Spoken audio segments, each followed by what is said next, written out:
take a seed, you plant it, you grow it, you dry it, you roll it, you smoke it, and it goes down smooth. Hey! Spanning the continent to bring you the truth about cannabis and marijuana law reform. I smoke pot and I like it a lot.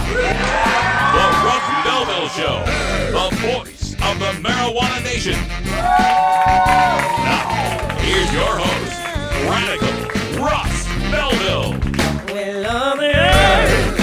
Good day, tokers and tokettes and non-toking lovers of liberty. It is Tuesday, November 3rd. It's 4 p.m. Mountain Time, but it's got to be 4:20 somewhere in the world. Welcome to our Marijuana Election Night 2020 coverage, coming to you from the Treasure Valley Delta 9 House and Studios. We are live here on the border of Mordor, America's last absolute prohibition state, the state of Idaho. I'm looking out the front window. I'm Sarah Palin, man. I can see Idaho from my house. Thanks for joining us here. We've got so much to cover in these 2 hours before the first polls start to close on the East Coast. And for our guest today, we'll be talking with Sam Chapman. He's with the Oregon campaign for Measure 109.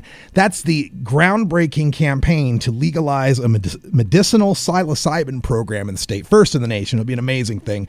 And then, good friend of the show, Anthony Johnson, also from Oregon, joining us from Measure 110. Measure 110 is another groundbreaking measure that would decriminalize the personal amount of all drugs in the state of Oregon. Like Portugal did some 20 years ago, decriminalize personal possession. We're not talking about sales or anything like that. We're talking about people's personal use, which I don't believe should be a crime either. And then we'll head over to Colorado as well. We've got a guest joining us, John Caldara. He is from the Enterprise Institute, I believe. No, the American Freedom. I'll have to look that up, make sure I get the right name there here. So sorry about that, doing this live and everything. But John Caldara is joining us. There's a Proposition EE in Colorado. It's a nicotine and vape tax, and he's against it. We'll talk about why. But we got so much to cover in this 2 hours because this is the most exciting election night coverage, I believe, since the 2016 coverage. We were looking at California and Arizona. We had like 9 states that were doing major marijuana votes. We got 9 states this time as well, some 15 votes to look at. Actually, it's 18 votes if you count legislative and constitutional shenanigans going on. We'll explain a little bit more about that in the next segment. But we got all these states to look at. So let me just give you the rundown, what we'll be talking about here on Marijuana Election Night. 6 p.m. Mountain Time, and everything's Mountain Time now that I'm on the Snake River Plain here in the small part of Oregon that's in Mountain Time. The first polls will be closing at 6 p.m. Mountain, 8 p.m. Eastern in Washington, D.C., Mississippi, New Jersey, and Oklahoma. Now, some amazing votes going on there. Washington, D.C.'s got Initiative 81. It's to decriminalize personal possession of entheogenic plants and funguses or fungi. So what we're talking about here is decriminalization of psilocybin, mescaline, DMT, and ibogaine, I think is what's covered in those definitions. We'll get more into that in our next segment. Also, on that first hour of poll closing, we'll be looking at Mississippi, where they're voting on a medical marijuana measure. Now, it's really complex in Mississippi. They've got to get 2 votes yes for medical marijuana to pass it.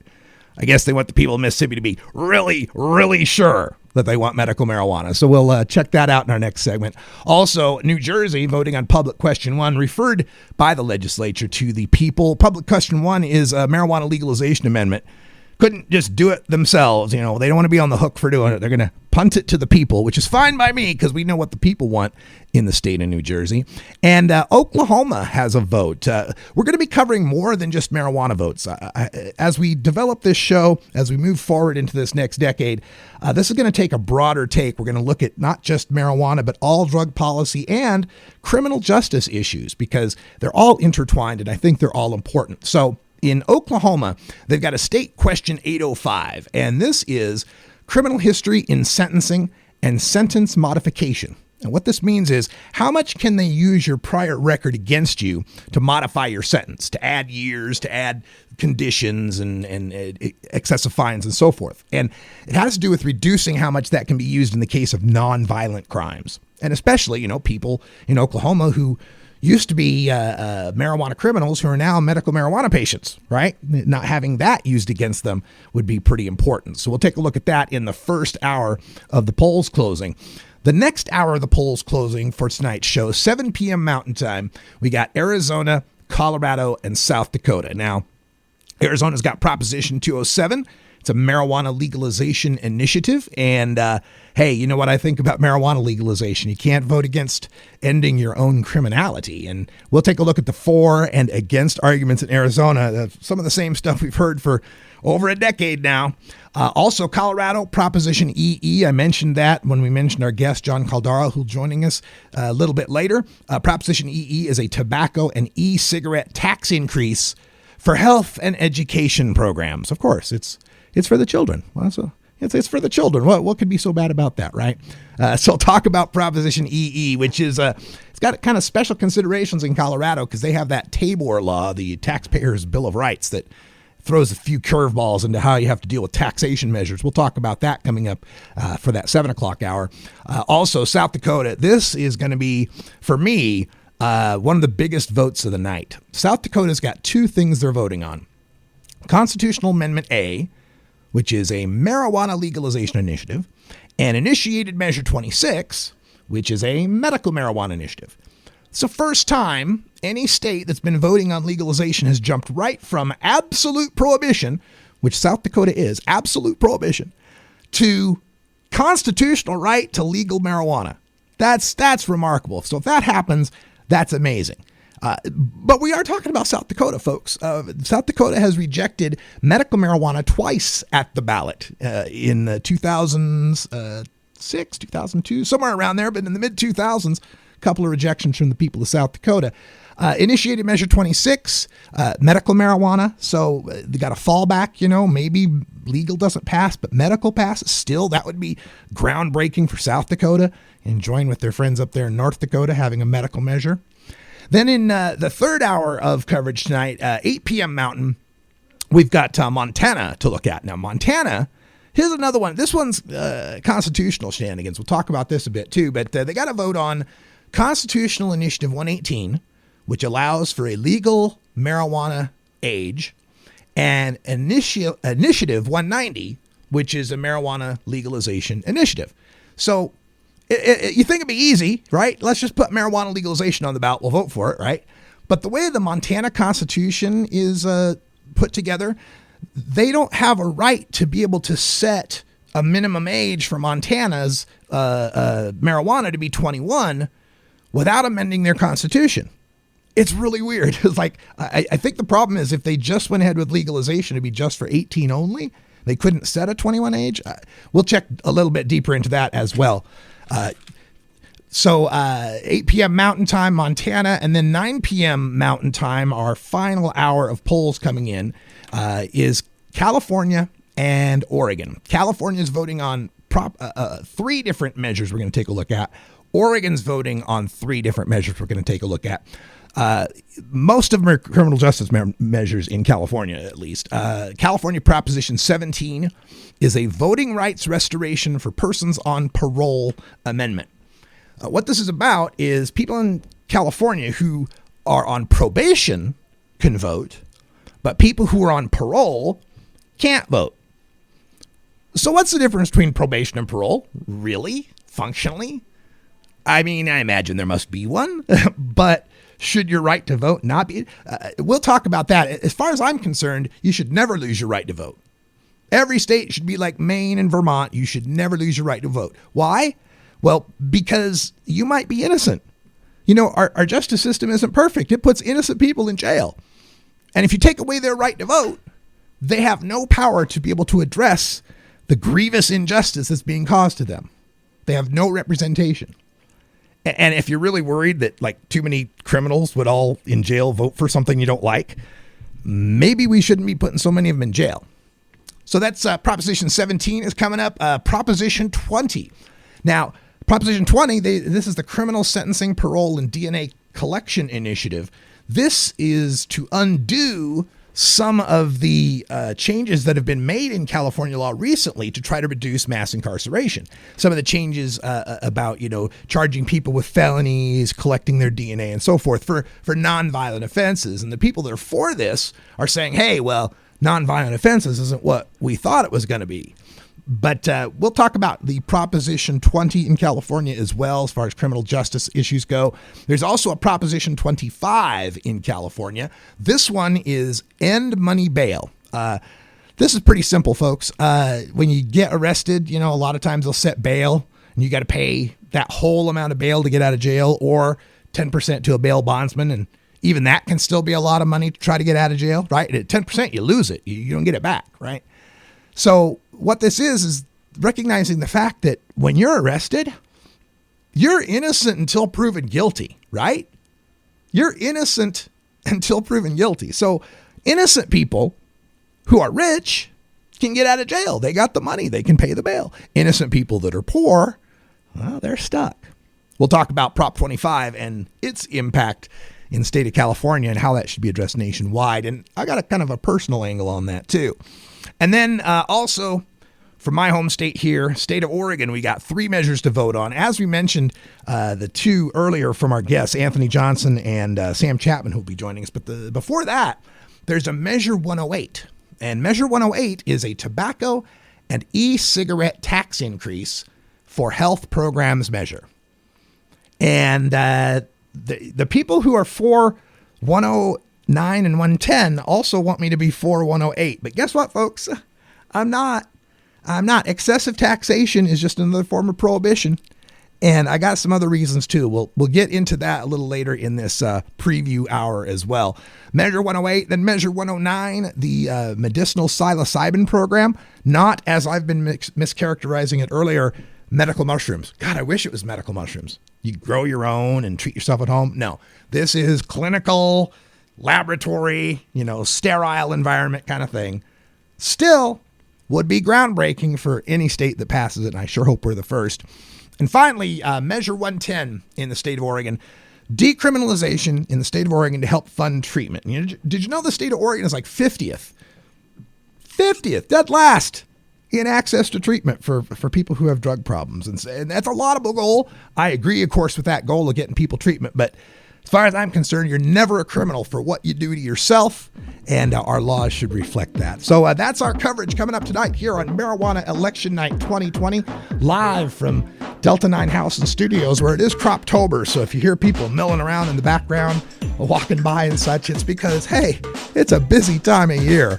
We'll be right back with taking a look at Mississippi and the voter shenanigans happening there right after this. You're not high. You're listening to the Russ Belville Show. I think it would be a mistake to legalize. Okay, well, maybe you're high, too.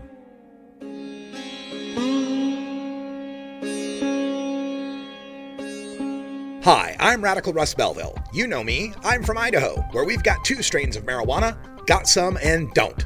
But until I can help legalize marijuana in the Gem State, I can still bring you the best the hemp plant has to offer at Boise Hemp World. Boise Hemp World features the Mama Duck line of CBD tinctures and pain creams and the Billy Dogs line of CBD pet tinctures and dog treats.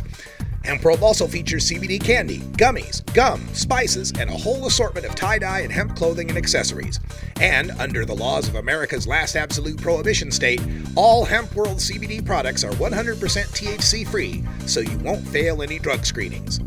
Boise Hemp World, now with 2 locations, our flagship store at 6928 West State Street in the Glenwood Shopping Center, and our new location at 1720 West State Street in the Albertson Shopping Center. Find us online at boisehempworld.com or call us toll-free at 844-IDA-HEMP. That's boisehempworld.com or call toll-free 844-IDA-HEMP. If you work in the cannabis industry, consume marijuana, or just support freedom, you need to know about breaking policy news that affects you. Marijuana Moment is the daily newsletter that helps you stay on top of all the latest and most important state, federal, and international cannabis developments. Brought to you by longtime legalization activist Tom Angel, Marijuana Moment puts a concise yet comprehensive overview of cannabis news in your inbox early every weekday morning. Wake up to Marijuana Moment and rest assured you'll be ready for the cannabis news that's driving the day. Subscribe now at marijuanamoment.net. Welcome back, tokers and tokettes and non-toking lovers of liberty. Delta 9 House and Studios, our live coverage of Marijuana Election Night 2020 for Tuesday, November 3rd, 2020. So glad to have you here. We're going to be giving you the rundown on all of the initiatives that we're covering for tonight's Marijuana Election Night. But in this segment, I want to focus specifically of what's happening in the state of Mississippi, because pretty groundbreaking what's happening there, but also a lot of shenanigans going on there that imperil the possibility of passing the first medical marijuana law in the Deep South. Well, I guess Louisiana's Deep South, isn't it? So anyway, Mississippi still would be pretty groundbreaking. The activists down there in Mississippi got Initiative 65 on the ballot. Now, Initiative 65 is your pretty standard recent type of medical marijuana initiative, right? Doctors can certify for conditions, patients can get plant matter and use cannabis products, and it's there's no home grow, but we are talking about Mississippi, so they got this on the ballot. It's a pretty standard, acceptable medical marijuana proposal, and it would amend the Mississippi Constitution. Now, once that happened, in the state of Mississippi, there are three choices that the legislature then has when it comes to the implementation of this kind of a measure. First of all, the Mississippi legislature could have just approved this legislation, this initiative. The initiative comes to the legislature. They could had a majority vote and just said, okay, now this is the law. That was one of the options that they had available to them. The next alternative the legislature had available to them was to reject the initiative, to just say, we don't want to have anything to do with this. Now, that doesn't end the initiative. Doesn't matter what the legislature, whether they accept it or reject it, it still goes before the voters, right? So the legislature could have gotten this initiative and said, we hate medical marijuana, we're not going to implement it. It's up to the voters to decide. And that would have been an honorable thing to do, right? Hey, be honest. You hate medical marijuana, but here you go, voters. It's up to you to decide. But there was a third option under the Mississippi Constitution, and that was they could place an alternative measure on the ballot alongside the original initiative. And that's exactly what they did. So there's a 65 on the ballot, which is your standard medical marijuana. And there's a 65A on the ballot. Now, 65A was crafted by the legislature to basically put together what would be a stillborn medical marijuana program. There would be no smoking of medical marijuana except by terminally ill patients. There's no list of qualifying conditions. That would be up to the legislature to decide. There's no indication of what possession limits would be. There's no indication on the tax rate or the cost of medical marijuana cards or who's going to run the program or what date the cards will be issued, right? So here's a legislature that hates medical marijuana, and they're going to ask the voters to approve this much more restrictive legislative alternative. As if that weren't bad enough, it's not just a question of voting for 65 or voting for 65A, and then whoever gets the most votes wins. No, there's an extra hurdle in the way, and that's Measure 1. Measure 1 in Mississippi is a vote should there be either of these medical marijuana initiatives. Yeah, seriously. So Mississippi ballot Measure 1 asks, should there be either 65 or 65A? You can vote either or neither. And then the second vote is, do you want 65 or do you want 65A? So you can't, in some states, if you had two measures on the ballot, 65 and a 65A like this, you could vote for both in the hopes that, hey, if the one I want doesn't get in, at least we get one that is something, right? No, this is an either or. So first you vote Measure 1, should there be either of these things, and then you vote, do I want 65 or do I want 65A? Or you can vote neither, but if you vote neither, you still get to vote on whether there should be 65 or 65A. Now think about that, right? That means in order to get the standard medical marijuana that most people would consider medical marijuana, you have to vote yes twice. You have to vote for either measure on Measure 1, and then you have to vote for 65 on the second vote. Now, here's another hitch in to get along here, another little bit of shenanigans going on here.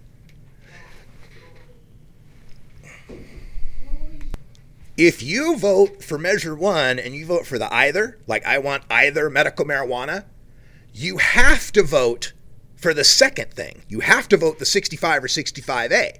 If you forget, your either vote doesn't count on the first one. But if you vote neither on Measure 1 and then you forget to pick 65 or 65A, your neither vote still counts.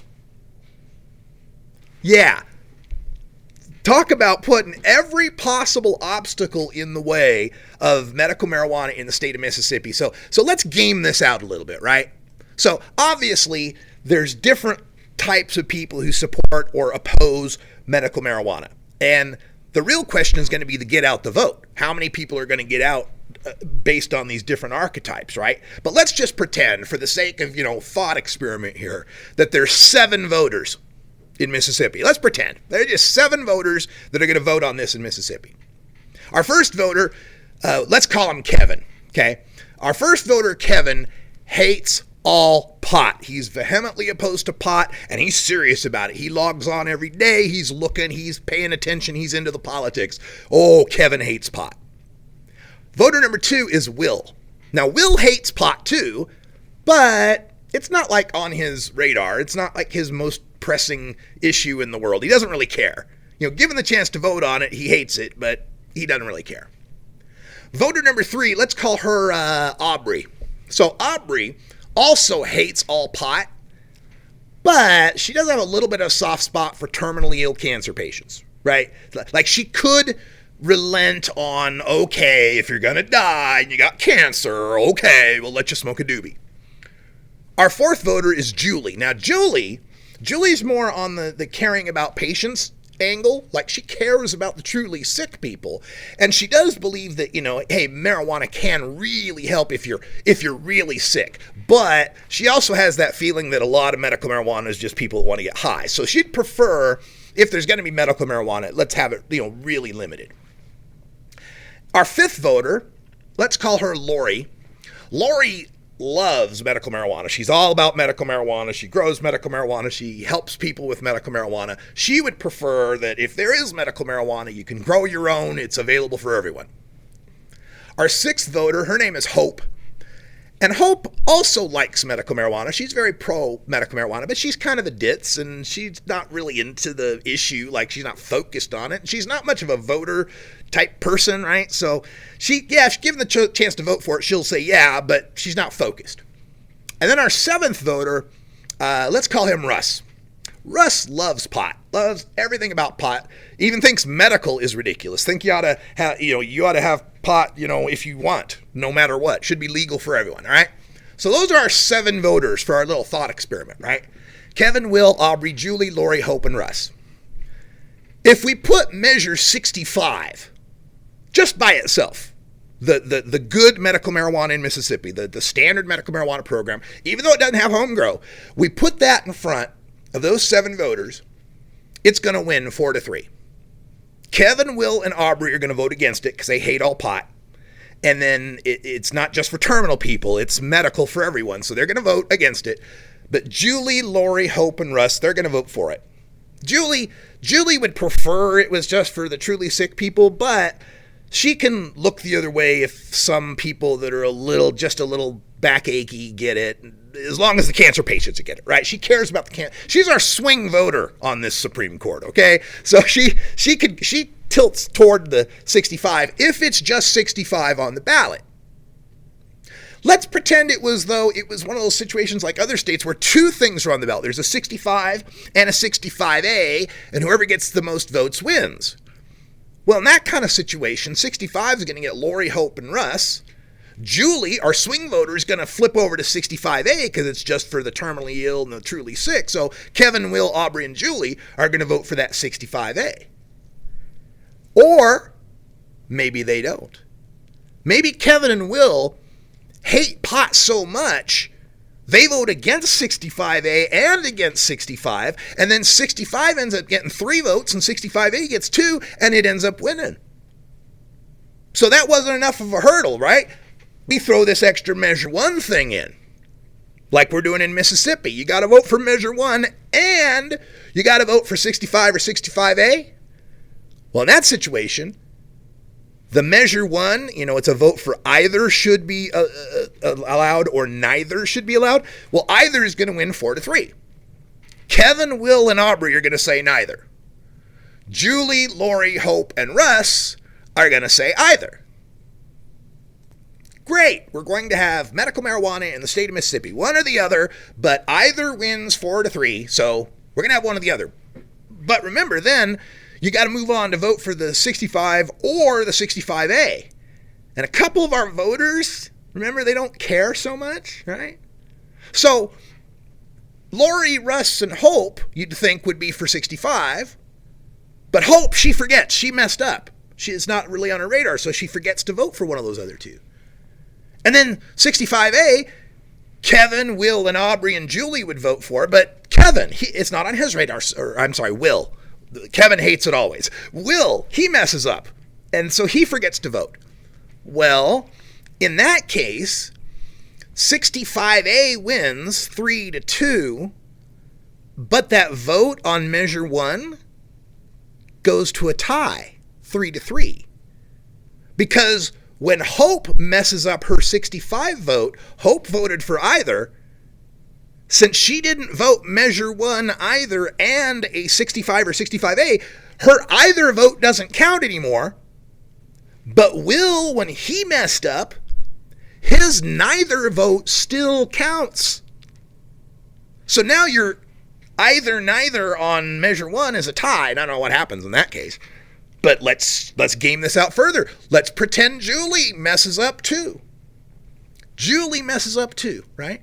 So now, let's say Julie messes up. So we got Lori and Russ voting for 65. We got Kevin and Aubrey voting for 65A. That's a tie. But since Will messed up and Julie messed up, they were both neither voters, but their votes still count on the neither vote, but Hope's vote on either doesn't count anymore, and now neither wins 3-2. Okay, so I know this, your heads are probably going, oh my God, how many, who, what? So many numbers. It's just a thought experiment, and obviously what's going to matter here is how many Kevins are out there, and how many Russes are out there, and how many Loris, and who comes to the polls, how many of them, what proportion, and so forth. But just gaming that out gives you some idea of why these legislative shenanigans could really affect this vote on medical marijuana in the state of Mississippi.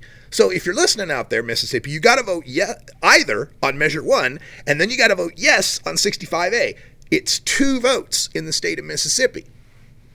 Now, this could get even more confusing because of the way the legislature has put, or the Secretary of State, or whoever it is who puts the ballot titles and the descriptions up on the ballot there. If you read the internet or you read some of my previews of this election, it's pretty clear which medical marijuana is the good one and which one is the bad one. 65 allows medical marijuana for more than 20 qualifying conditions, allows patients to possess 2.5 ounces of marijuana, and taxes marijuana at the same rate as the state sales tax of 7%. That's 65. 65A allows the legislature to restrict smoking marijuana only to the terminally ill, require pharmaceutical-grade marijuana products. What the hell is a pharmaceutical-grade marijuana product? Pharmacies are regulated by the FDA and the DEA. There is no such thing as a pharmaceutical-grade marijuana product. That you think that was, an accident, right? It's like those old 70s and 80s medical marijuana laws where they said, you can have medical marijuana under a doctor's prescription. Well, doctors can't prescribe that. They're federally proscribed from prescribing. So, poison pill right there in 65A to make this a stillborn medical marijuana program that would only allow terminally ill patients to smoke cannabis, and nobody else would be able to get anything because it requires it to be pharmaceutical grade. And treatment oversight by licensed physicians, nurses, and pharmacists. and leaves the tax rates, possession limits, and certain other details to be set by the legislature, right? So if you read the cannabis media, you listen to my show, you'll know that 65 is the good medical marijuana, 65A is the bad medical marijuana. But if you don't know, if you're one of those Hopes or Wills or Julies out there who doesn't really follow closely what's going on, let me read to you what you get at the ballot box in the state of Mississippi. So the measure one, it first asks, should there be either 65 or 65A? But then the 65, its ballot question says, should Mississippi allow qualified patients with debilitating medical conditions as certified by Mississippi licensed physicians to use medical marijuana? Alternative 65A reads, shall Mississippi establish a program to allow the medical use of marijuana products by qualified persons with debilitating medical conditions? Not a whole lot of difference in those two descriptions, is there? Well, 65 starts with should, 65A starts with shall. Debilitating medical conditions, qualified patients with debilitating medical conditions in 65, qualified persons with debilitating medical conditions in 65A, use medical marijuana, medical use of marijuana products. The only serious difference between those two descriptions is the word products. Marijuana products versus medical marijuana.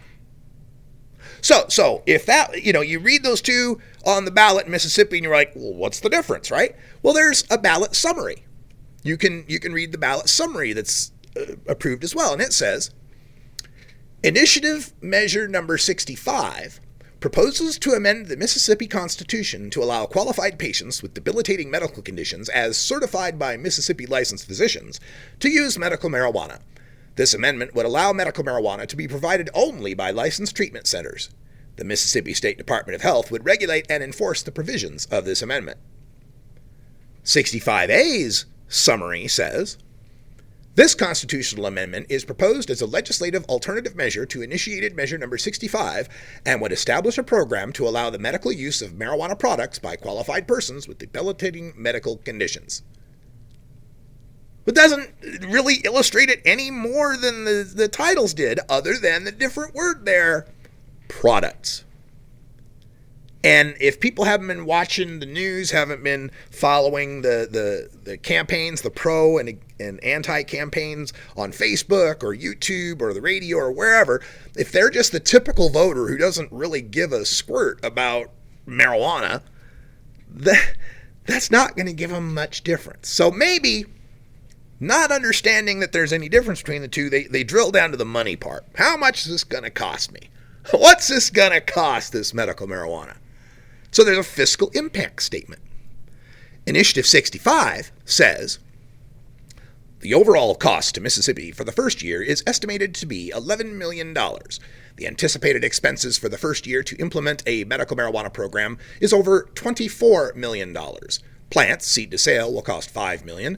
Licensing, monitoring, inspection, over $16 million. And cost to collect revenue, over $2.8 million. The anticipated revenue is $13 million. User ID cards will be $2.5 million, commercial licenses $500,000, and sales fee at 7%, $10 million. So, 65, they're telling the voters, is going to cost $11 million and going to make $13 million. Make about $2 million. 65A says the cost or revenue impact associated with this initiative is undeterminable. Well, of course, because 65A doesn't specify anything. It doesn't say what conditions, how much possession. It doesn't say anything. It just says, okay, y'all want medical marijuana. We're going to let the legislature figure it out. Yeah, you want to trust the Mississippi legislature to come up with your medical marijuana program. So there you have it, folks. A look at the shenanigans going on in Mississippi with getting medical marijuana on the ballot. It's got to get 2 yes votes to make the ballot. And speaking of 2 yes votes, we got another state where once again cannabis consumers have to say, no, we really, really, really want it this time. The state of Montana, they're voting on Initiative 190 and Constitutional Initiative 118, except this time we're not talking so much about shenanigans as we're talking about constitutional considerations. We'll talk about that and our interview with Sam Chapman from Oregon's Measure 109 coming up right after this. You're not high. You're listening to the Russ Belville Show. The war on crime and drugs did not fail. It was a rousing success. Okay, maybe you're high too. The Coffee Pod in Sumter, Oregon is your fast, friendly marijuana shop nestled in the beautiful Elkhorn Mountain Range outside of Baker City. We're serving Eastern Oregon and Idaho's Treasure Valley with the selection of flower, pre-rolls, vape, dab, and edibles you need at the prices that make it well worth the drive. Don't venture to some well-watched parking lot in some border town dispensary just to take a number and wait a long line for your cannabis products. Make the drive to the Coffee Pod in Sumter and deal one-on-one with your bud tender with no waiting. See, feel, and smell the products you're after and make your purchase knowing your tax dollars are helping a small tourist and mining town that really needs it. Plus, every dollar you spend is a point toward our Bong Bucks program that earns you coupons on glass and accessories. The Coffee Pot also honors our military, our seniors, our teachers, and our first responders with a 10% discount. And as always, OMMP patients pay no 20% tax. Come on up to the Coffee Pot in Sumter, the first business on the left, on the side of the 2-story log cabin restaurant, and tell them Radical Russ sent you. Almost busted in Laredo, but for reasons that I'd rather not disclose. I smoke pot, and I like it a lot. Hi, this is Willie Nelson. I learned a long time ago that marijuana is a lot safer to use than alcohol.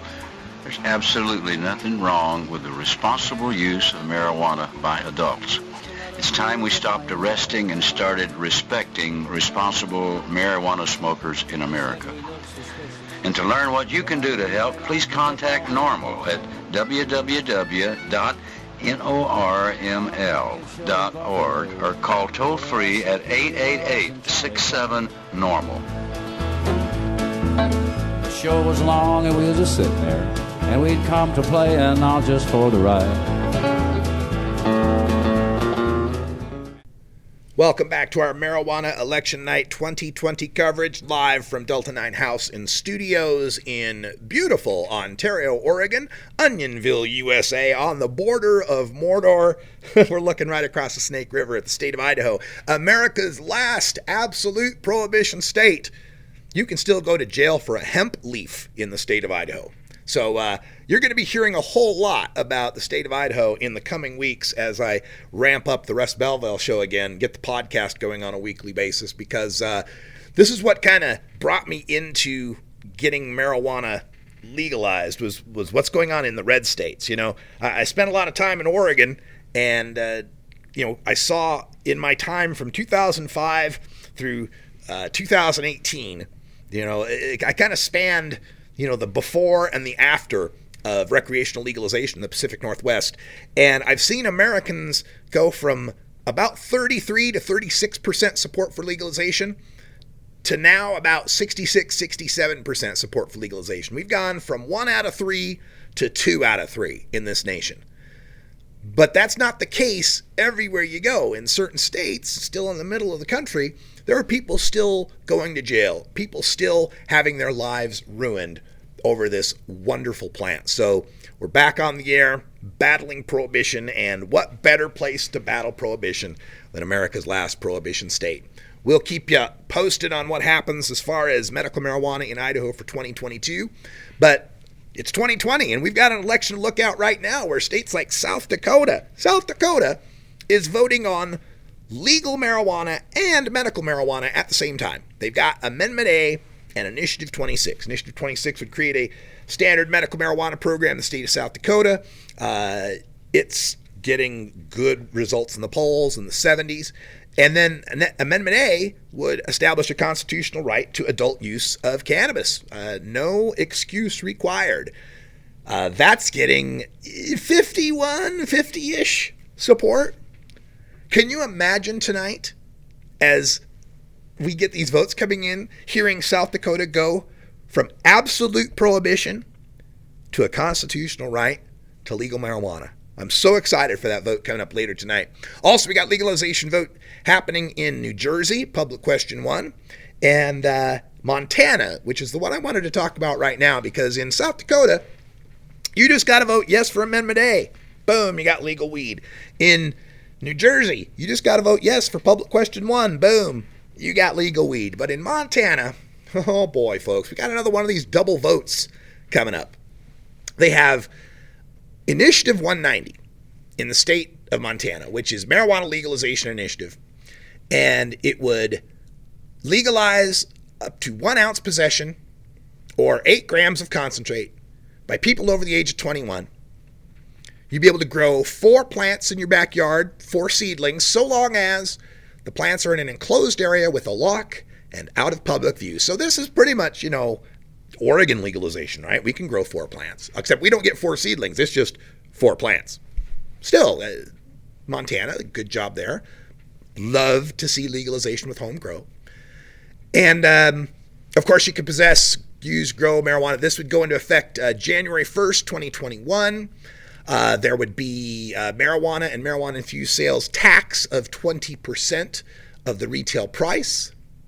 There would be local ability to regulate marijuana establishment and testing facilities. And 190's got an expungement feature to it. So people who've been convicted of previous marijuana crimes that are no longer crimes could have their punishments, have their records expunged, be able to go on with their life on this. So great. That's the way it should be, right? So why is there 2 votes? Well, it has to do with that little provision in there about 190 that says possession by people over the age of 21. Now, I personally think that marijuana, period, should be legal for adults age 18 and over. If you can serve in the military, if you can carry a rifle in the sand, you can put a joint in your hand, right? Come on now. You allow people to vote. We allow them to sign contracts. We allow them to serve in the military, but they can't have a joint. It's ridiculous. However, I understand the political implications. People are afraid of saying 18 for a marijuana age because 18 is still teenager. And 18-year-olds have 17-year-old friends and 16-year-old friends. And 18-year-olds are oftentimes high school seniors, right? So there's this fear we can't have 18-year-olds have legal weed because then they take it to school because, they don't now. Yeah, they don't now. But I understand. It's a political thing, right? You got to say 21 and over, especially nowadays as they're raising the tobacco age all over the place to 21. So I understand the political ramifications of this. This, though, causes an issue in Montana because, like me, the state of Montana thinks that 18-year-olds are adults. It's actually in their constitution. The state of Montana, in their constitution, declares that a person of the 18 years of age or older is an adult. That's in its constitution. Now, the constitution had to be amended in Montana when they had to do the 21 drinking age. When Ronald Reagan was strong-arming all the states into adopting a 21 drinking age, Montana had to amend its constitution to say that an adult is someone who's 18 years of age, except that the legislature or the people, by initiative, can establish a 21 drinking age or 21 age for alcohol. So, in Montana, this vote, there is a constitutional initiative 118 to amend the Constitution to say someone who's 18 is an adult, except the legislature or the people by initiative may establish the legal age of purchasing, consuming, or possessing marijuana. So, you gotta pass the 118 constitutional initiative in order for the 190 legalization to go into effect. Because the 190 legalization says age of 21 all over it. And if the initiative, or if the constitutional amendment fails, giving the people the right to set a 21 age, then you've got an initiative 190 that's no good. Because it would be declared unconstitutional. It can't set a 21 age. So once again, like in Mississippi, but At least this time it's not a nefarious reason. At least it's not a legislature playing shenanigans. This time it's legitimate. It's a constitutional concern. We have to amend the Constitution in order to get that age. But again, in Montana, you're going to have to vote yes twice. You have to vote yes on Constitutional Initiative 118 and yes on Initiative 190. Now, we have some other votes to look at here for marijuana election night. And, of course, as we do this, coming up at 6 Mountain Time is when the first polls start to close. And those polls are closing mostly on the East Coast, Washington, D.C.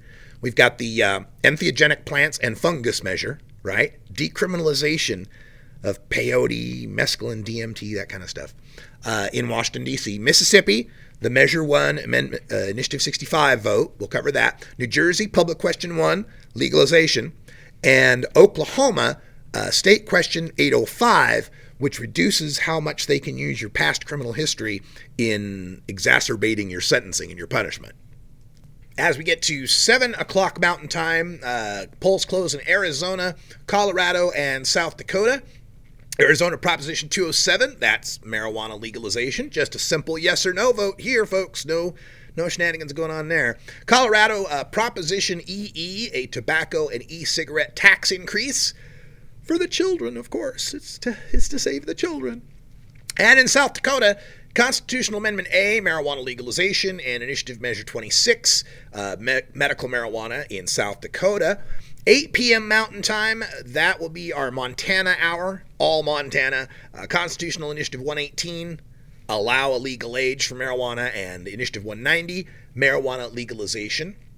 9 p.m., we wrap things up with California and my home state of Oregon. 3 criminal justice votes in California. Proposition 17, restore voting rights for people on parole. Great ad with Danny Trejo on that. We're going to play that a little bit later here in the program. And then we've got Proposition 20, which would return more punitive crime sentencing, DNA collection, undo some of the criminal justice reforms that have happened in the past few elections in California. Proposition 25 in California, end cash bail, end money bail. Change it to different sorts of inducements to return to your trial and so forth, instead of just whether or not you have money. So many people languish in jail just because they can't afford bail, and many of them are innocent. In fact, they're all innocent. Everyone's innocent until proven guilty. Then in the state of Oregon, we'll wrap up with Oregon Measure 108, tobacco and e-cigarette tax increase. And again, it's for the children. You know, it's for the kids. And then Oregon Measure 109, the psilocybin mushroom services program initiative, coming up right after this break. We're going to talk to Sam Chapman about that from the Measure 109 campaign. Pre-recorded interview, and I do apologize, pre-recorded with a Google Voice voicemail, so it's not as high quality as I'd prefer to have on the show, but it is good content. It is great talk with Sam Chapman. Stick around for that. And then finally, the last vote we'll cover on Marijuana Election Night 2020, our Measure 110, Oregon Drug Decriminalization and Addiction Treatment Initiative. We'll talk to Anthony Johnson from Measure 110 in our second hour here. Also coming up in the second hour, John Caldara speaking against the Proposition EE in the state of Colorado. You're listening to Marijuana Election Night 2020 Election Night Preview right here on Radical Russ Radio on RadicalRuss.com. I'm Radical Russ Belville. We're back right after this. Stick around. All right, guys, here we go. We got the top 6 answers on the board.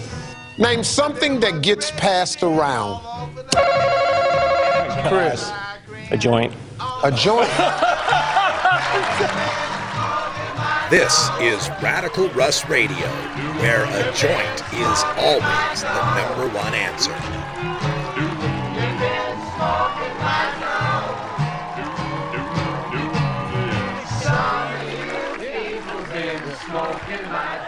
Now, Chris, I don't know what 100 people you thought we were talking to at some nice little mall across good old America, but I'm pretty sure the people didn't tell the survey people, hey, an illegal drug.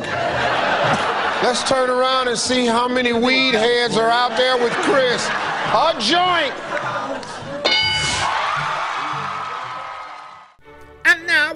episode of Cannabis Shakespearean Theatre. I'm your host, Leonard Pinth Garnell III. Tonight we take a look at an exquisite masterpiece of the cannabis cinema, 1993's classic Dazed and Confused, as interpreted by the Royal Shakespearean Cannabis Theatre Company. In this scene, Matthew McConaughey's character, David Wooderson, would like to smoke some cannabis.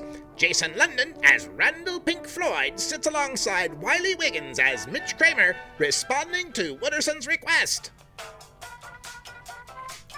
Verily, good knave, dost thou possess a marijuana cigarette?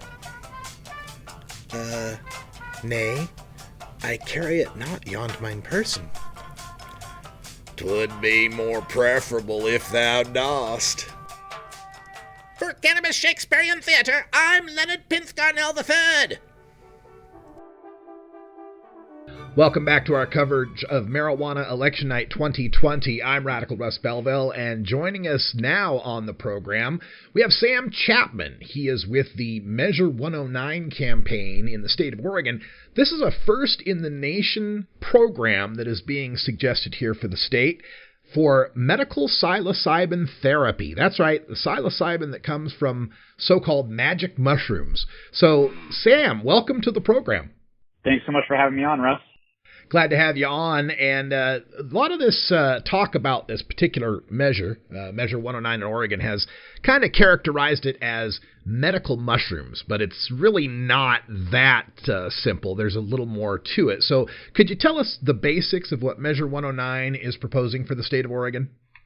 Yeah, sure, absolutely. So I think the thing that I'll start with here is the problem at hand, which is that across the country we have a mental health crisis, and here in Oregon, that crisis is even more acute. According to Mental Health America, Oregon is actually suffering from the worst mental health crisis in the country. We literally are 50th in terms of our access to mental health care. It's bad, and that was prior to COVID. Yeah, I was going to say, that's kind of surprising to me, considering that, Oregon's usually thought of as a very liberal, very progressive state. I mean, we were the first to decriminalize the possession of marijuana in 1973. We were one of the first states to sign on to medical cannabis and one of the first states to sign on to legal cannabis. So how is it that we're 50th in drug treatment?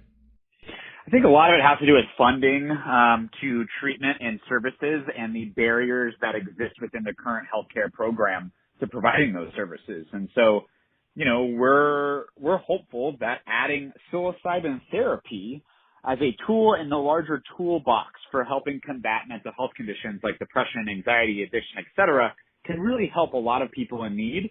We know that there's a lot of options out there that do work for some people, but daily prescription pills don't necessarily work for everyone. And so, we're really excited about being able to provide a new option, which is psilocybin therapy to Oregonians in need. And recently, over the last couple of years, there's been a lot of new momentum in around the research of psilocybin and psilocybin therapy. We've had research on the books for about 40 years. And I'm sure, as you and many of your listeners know, that, along with cannabis and other things, and psilocybin also being a Schedule I drug, that is not a medical designation. It is a political designation that is left over from Nixon's failed war on drugs, also known as a war on people.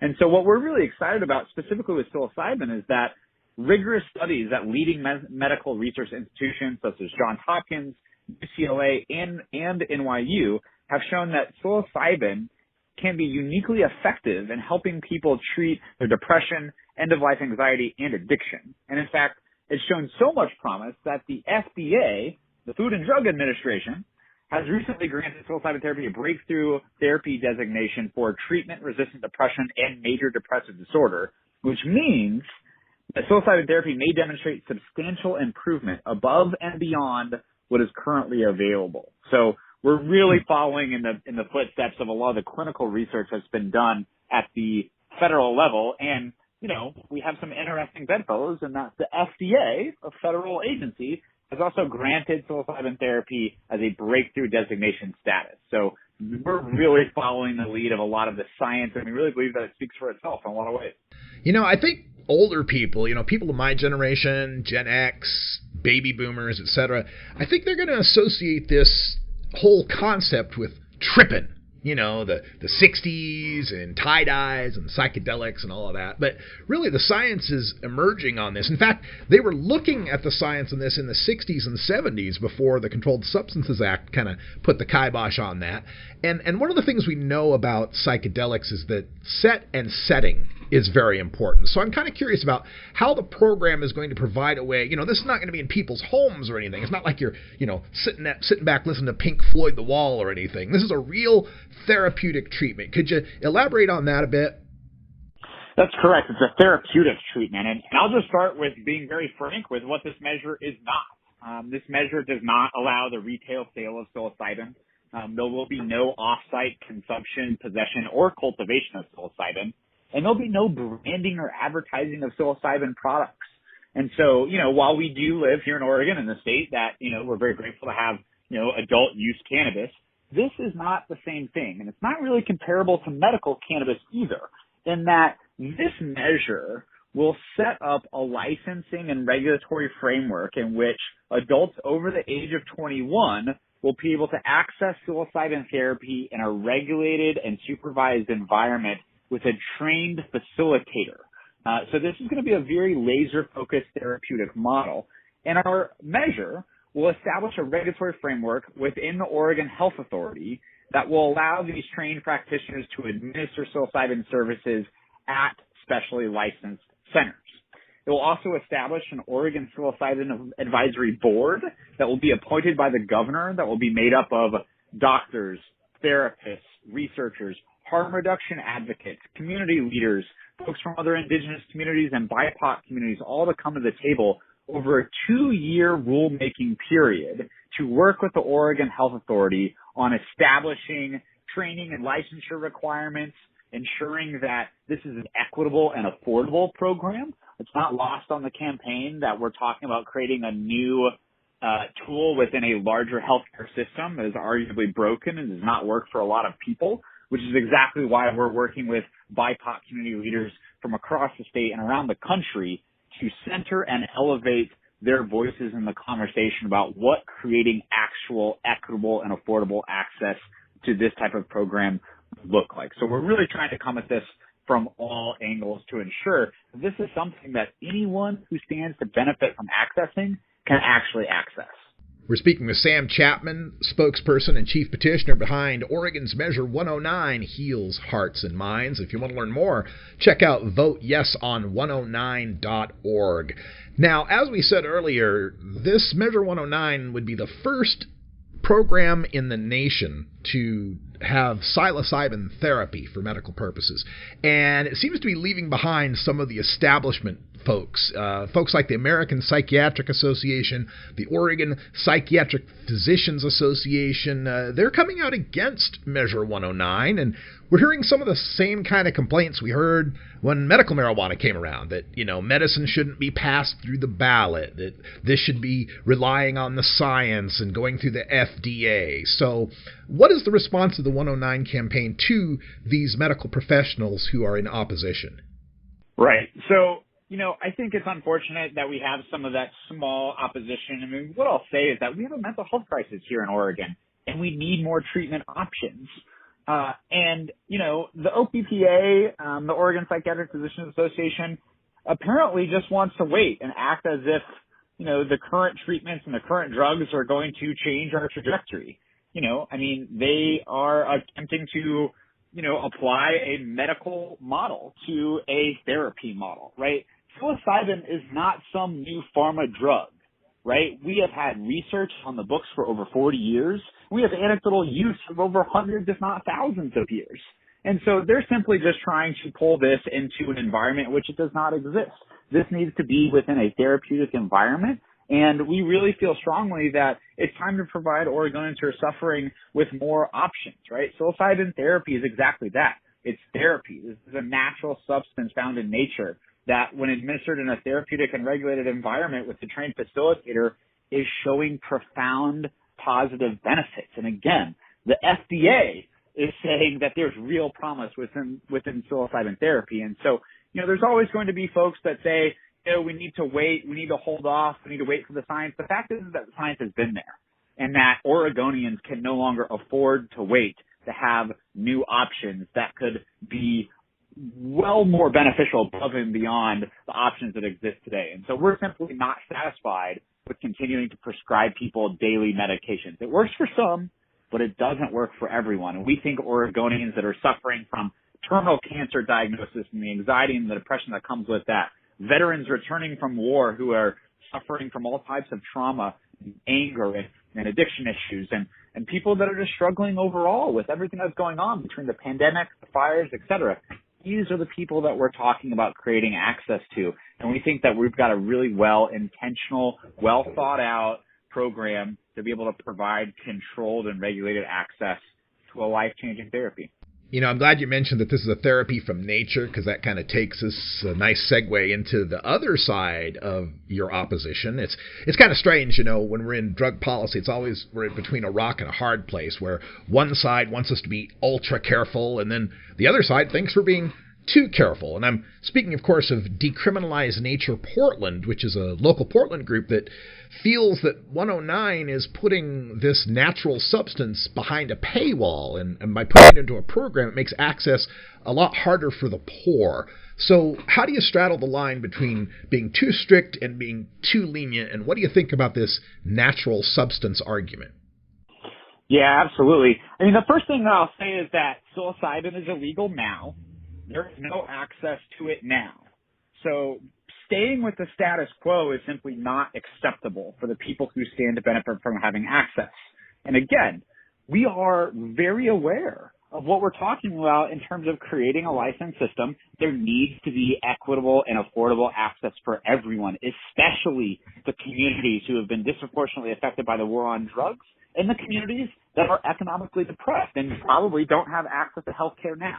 That's exactly why our campaign convened months ago a healthcare equity committee that has been meeting on a weekly basis for months, that has included BIPOC community leaders from across the state and around the country to elevate and discuss the options of how are we going to ensure that this is affordable, right? And really including those people in the conversation. And so I also just want to use this moment to clarify.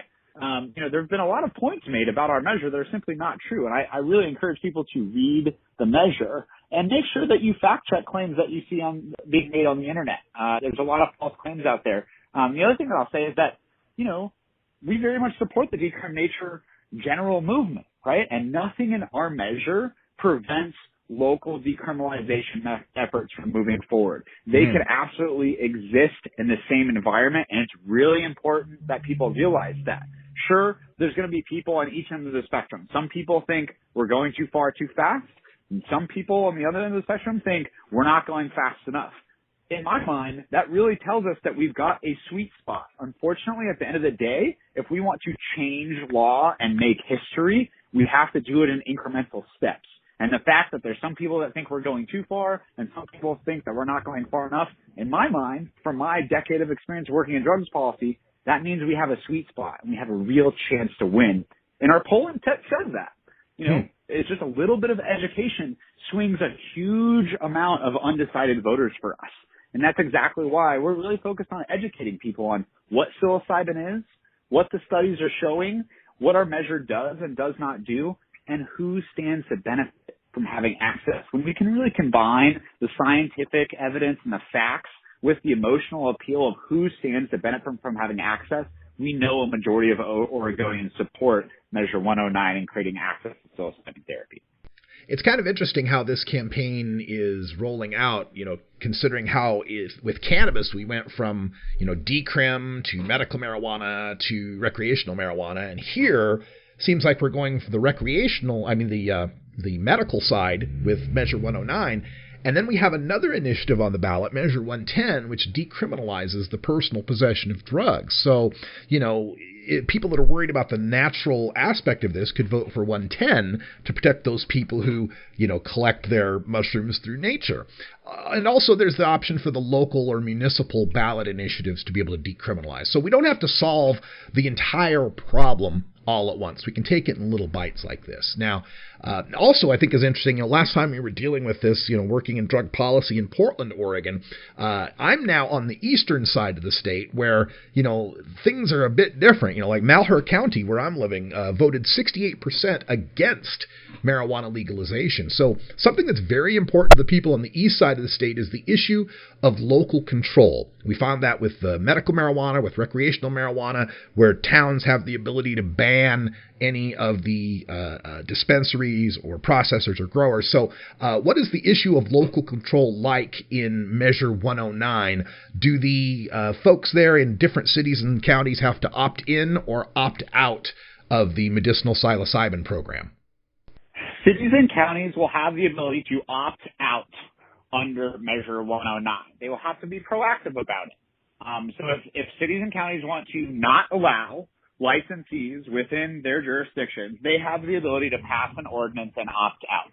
But out of the gate, everyone is opted in. So they're going to have to proactively opt out if they do not want this. And the thing that I'll say about psilocybin therapy that's slightly different than cannabis is that, it does not carry the same stigma. The vast majority of people just simply don't know what psilocybin is, which is an advantage in that educating them from scratch often allows them to become more comfortable with something as opposed to having to come from a direction where they already have preconceived notions that are a lot harder to break down and really meet people where they're at, especially in this politicized, partisan type of environment, right? We've seen in our polling that when we're able to educate people across the board, Democrats, independents, and Republicans, we sway in all three demographics, right? And so this is really a campaign that, for the first time in a long time, especially within drug policy, it stands to transcend partisan politics. And we know that in order to win,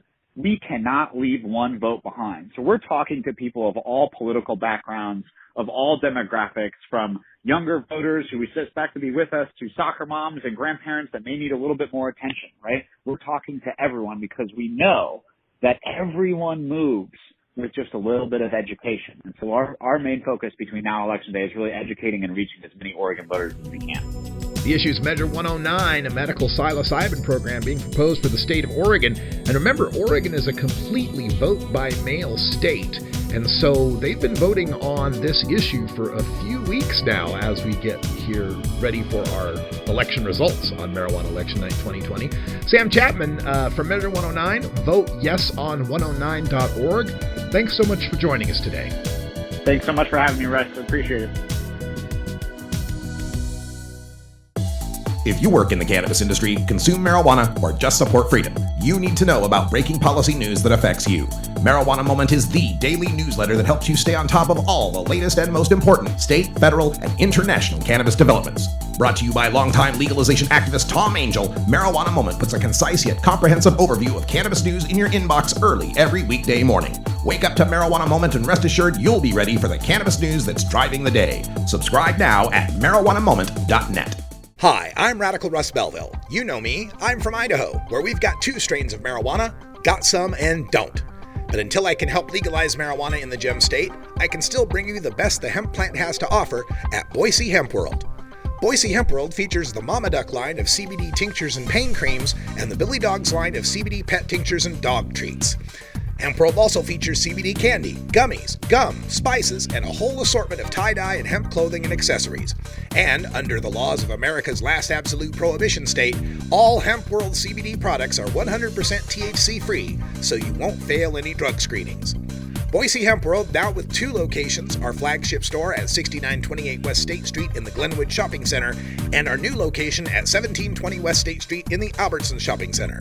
Find us online at boisehempworld.com or call us toll-free at 844-IDA-HEMP. That's boisehempworld.com or call toll-free 844-IDA-HEMP. This is Radical Russ Belville with a word about stone driving. Numerous studies have shown that once you factor in age and gender, drivers with cannabis in their system have no statistically greater risk of motor vehicle crashes than sober drivers. But that doesn't mean you ought to be toking and driving. Those studies are referring to people with any amount of THC or metabolite in their system, not people who've just smoked marijuana. Simulators and observed demonstrations show that cannabis consumers do develop a tolerance to the impairing effects of marijuana and can perform driving tasks within an acceptable margin of safety. However, infrequent and novice consumers do not and cannot, and would be wise to never toke and drive. Even regular cannabis consumers should exercise caution before deciding to drive, as most state laws punish drivers harshly if they're discovered to have marijuana in their system. Welcome back, everyone, to Hour 2 of our coverage of Marijuana Election Night 2020 for the Tuesday, November 3rd, 2020 election. I'm Radical Russ Belville, coming to you live from the border of Mordor. Delta 9 House and Studios here on the banks of the Snake River in Ontario, Oregon. It's onion country, and boy, it sure smells like it. Actually, it smells like weed right now. It's Croptober here in the house, and let's just say it smells like weed in here. We'll just leave it at that. We've got votes, our first votes coming in the top of the next hour. We've got the East Coast states, Washington, D.C., New Jersey, they're coming up. Also Oklahoma and more. What's the other one in the East Coast there? Scroll back to the top, Russ.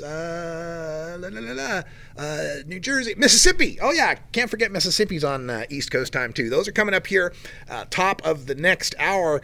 Right now, though, want to take a look at the polls as we are awaiting the votes here. We have polls from the last week prior to this election, and it's boding well for us here in the marijuana legalization movement. Let's start with South Dakota.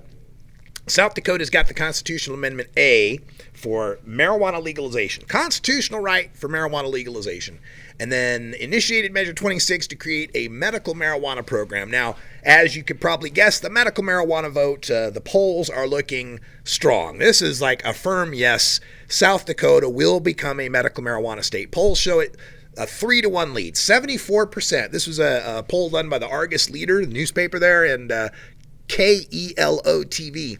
74% support for Initiative 26, 23% opposed, 3% undecided. A real low undecided number. I mean, come on, man. After 24 years of medical marijuana, how can anyone be undecided on the issue at this point? Like, gee, I just don't know enough. So, looking good for Initiative 26. Now, Amendment A, legalizing marijuana in South Dakota, full-on recreational legalization of marijuana in South Dakota is leading, folks. Most recent poll, 51% support. 51 support, 44 opposed, 5% undecided. Now, that's just a poll. We still have to see how this breaks, but we could actually have our 12th legal marijuana state in the state of South Dakota. Well, 12th, 13th we get New Jersey, 14th we get Montana. But amazing that South Dakota could go from absolute marijuana prohibition to constitutional legalization. Just amazing. Looking at the opponents of South Dakota's campaigns there, they did some polling, and they're finding the same thing, folks. They're finding about 60% in support of legalization and about over 70% in support of medical. It's amazing they keep opposing it, isn't it? I mean, you got to at least give them some E for effort, I guess. That these days, when we're getting 3-1 support for medical marijuana, there are still people opposing it. Amazing. All right, let's take a look at the polls in the state of Arizona. In Arizona, we've got polls for Proposition 207 for legalizing marijuana. Again, so I guess we could have 4 more legal states. It's showing 55% support for the Proposition 207 legalization, 37% opposed. And a separate poll taken in this last week, 56% for and 36% opposed. Now, these polls have been going on for a while in Arizona, and the good news is this most recent poll, the first one, is up 9 points for support. It's gone from, what would that be, 46% up to 55% support in the most recent poll. And part of why it got an extra 9 points of support is because they were told the specific language of Proposition 207. The previous polls were just like, do you support legalization, yes or no? This one, specifically, here's what the legalization is going to do. Support jumped 9%. In the other poll, support has jumped 5%, up to 56. It was at 51, now up to 56. They weren't told the exact language of Prop 207, but kind of given a summary, a general description of what would happen, and support went up.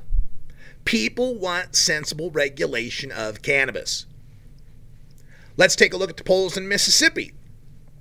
The vote, we'll get the vote coming up here at the top of the hour. In Mississippi, we last hour we talked about the shenanigans going on there. Measure 1, you got to vote either or neither, and then 65 or 65A, right? Well, it looks like the people of Mississippi are on to the shenanigans. They got it figured out. First of all, on the Measure 1, either or neither, when they're polling the people, they're not actually polling them how they're going to vote on Measure 1. They're just polling them, should there be medical marijuana? People of Mississippi, 75% say there should be medical marijuana. 75%. And then, when they ask them, all right, which one, 65 or 65A? 2-to-1 support for 65. It's at 52% for 65, 23% for 65A. So, 2-to-1 support for the better medical marijuana. And then, when they get more detailed with the people they're polling, when they tell them the pros and the cons, they actually detail what 65 would do and what 65A would do or wouldn't do. The support for 65 jumps 11 points.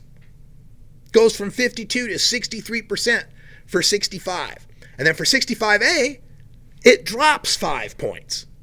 Goes from 23 to 18. So that's great news. I have some real trepidation about Mississippi because of this complex, convoluted vote that's going on, but that's good news because it sounds like the people of Mississippi got it figured out. In Montana, this is kind of surprising me. Montana's vote for legalization is the closest one in the polls. Currently doesn't even have majority support. It's at 49% support, 39% opposed, 10% undecided. So it's really going to depend on the get out the vote effort, getting young people to the polls, people that more generally support legalization, and how that 10% undecided vote breaks. We'll have to see. But close call come up in the state of Montana. Not so close in the state of New Jersey, where public question 1. Now remember, this is a referendum. This is not an initiative. This is the legislature punting because Governor Phil Murphy, he wanted to do this legislatively. He ran on this. He wanted to get marijuana legalization passed through the legislature, but in a Democratic state legislature, he could not round up enough votes. I mean, come on, Democrats. What, we got to get 90% of your people on board before you'll sign on? Anyway, they're putting it before the people, and if you're punting it to the people are running it back for a 6 here because public question 1's currently got 65% support in the polls, 29% are opposed, 6% undecided. To go farther than what the referendum proposing. 68% of the people that were polled wanted to issue individual pardons for people's past marijuana crimes that are no longer crimes. So, the ability to pardon some of these crimes. 51% want all marijuana convictions expunged. Not just simple possession. We're talking dealing, trafficking, cultivating, all of them. Get rid of all marijuana convictions. A majority of the people polled in New Jersey feel that way. So great news on these polls, on the marijuana votes coming out. Looks like we'll get at least 4 of these. We'll see how Montana swings out here. It's going to be a good night. The polls start to close here. 6 o'clock coming up the next hour. We got Mississippi, Oklahoma, New Jersey, and Washington, D.C. decriminalizing all entheogenic substances. Also, coming up after the break, Colorado has Prop EE. This is a nicotine tax, and John Caldara is joining us to express his opinion against that tax. Also coming up, we got Anthony Johnson talking about Oregon's Measure 110, talking about the decriminalization of all drugs in the first state to decriminalize cannabis. You're listening to Marijuana Election Night 2020 coverage on Radical Russ Radio at radicalruss.com. You're tuned to the Russ Belville Show, the voice of the marijuana nation. The Coffee Pod in Sumter, Oregon is your fast, friendly marijuana shop nestled in the beautiful Elkhorn Mountain Range outside of Baker City. We're serving Eastern Oregon and Idaho's Treasure Valley with the selection of flower, pre-rolls, vape, dab, and edibles you need at the prices that make it well worth the drive. Don't venture to some well-watched parking lot in some border town dispensary just to take a number and wait in a long line for your cannabis products. Make the drive to the Coffee Pot in Sumter and deal one-on-one with your bud tender with no waiting. See, feel, and smell the products you're after and make your purchase knowing your tax dollars are helping a small tourist and mining town that really needs it. Plus, every dollar you spend is a point toward our Bong Bucks program that earns you coupons on glass and accessories. The Coffee Pot also honors our military, our seniors, our teachers, and our first responders with a 10% discount. And as always, OMMP patients pay no 20% tax. Come on up to the Coffee Pot in Sumter, the first business on the left, on the side of the 2-story log cabin restaurant, and tell them Radical Russ sent you. This is Radical Russ Belville with a word about dealing with police. Whether marijuana is legal in your state, whether you're a medical marijuana patient, or whether you're a cannabis consumer just trying to survive under prohibition, you should always affirmatively assert your rights in a police encounter. This means you don't answer police questions without your attorney present, and you never consent to a search. Police are not your friend. Besides showing your insurance, registration, and driver's license, there are only 3 things you should be saying and 1 thing you should be doing. I cannot answer further questions without my attorney present. I do not consent to any searches. Am I under arrest or am I free to go? And then leave once you've been cleared to go. Don't stick around for any little talks the officer wants to have. Learn this lesson well, and unlike me, you won't have a criminal record.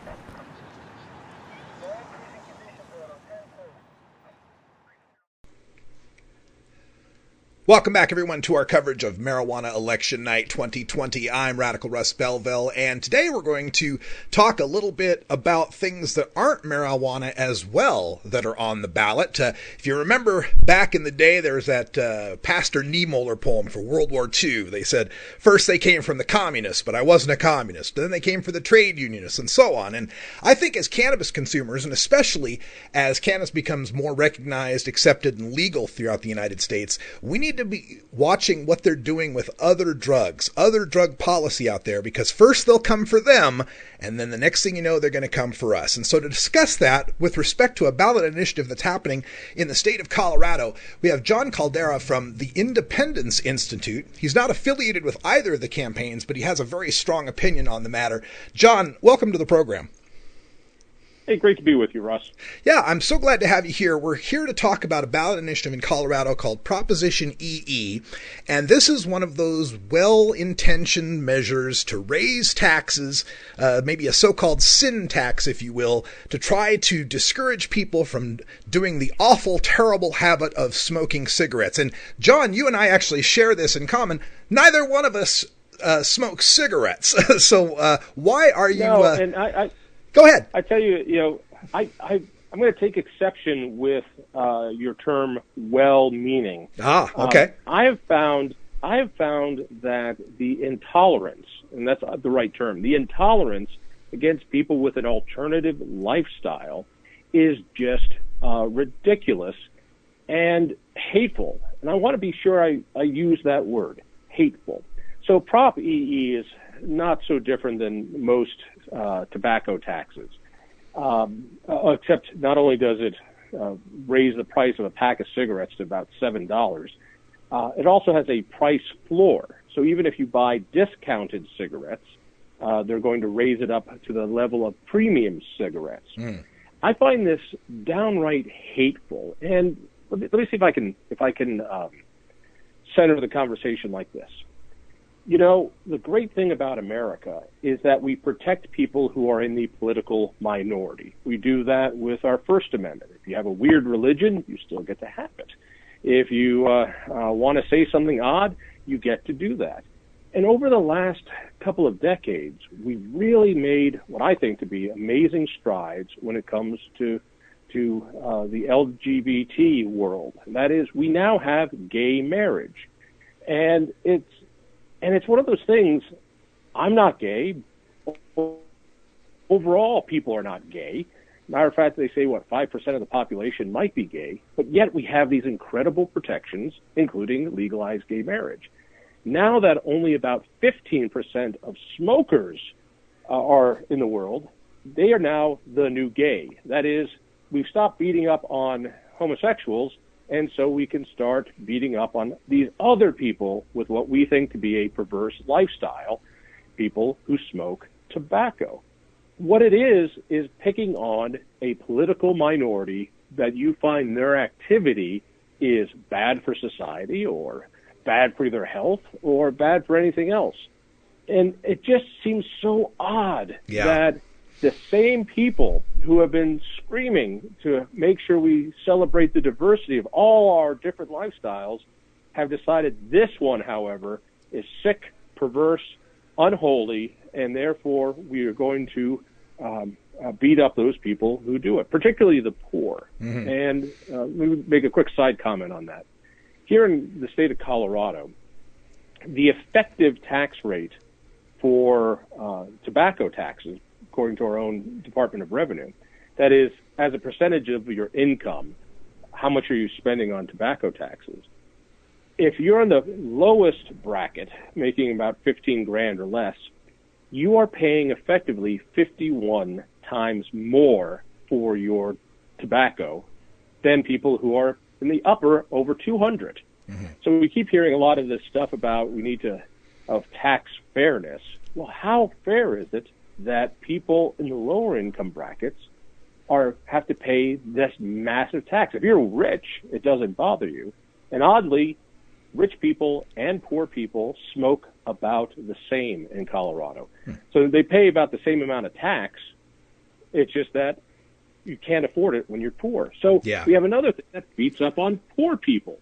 And so people on the left seem to be the ones saying we need to help the poor. And so we're going to beat up everyone's lifestyle and we're going to charge these people more. I find it hateful, and I think we ought to use that term because it is truly intolerant.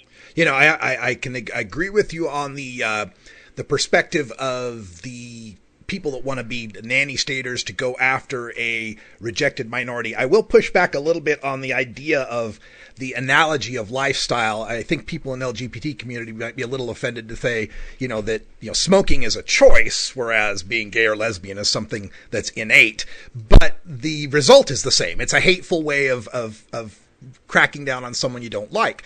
No, let's look at it. I get the criticism. I would respond saying that being gay is not a choice.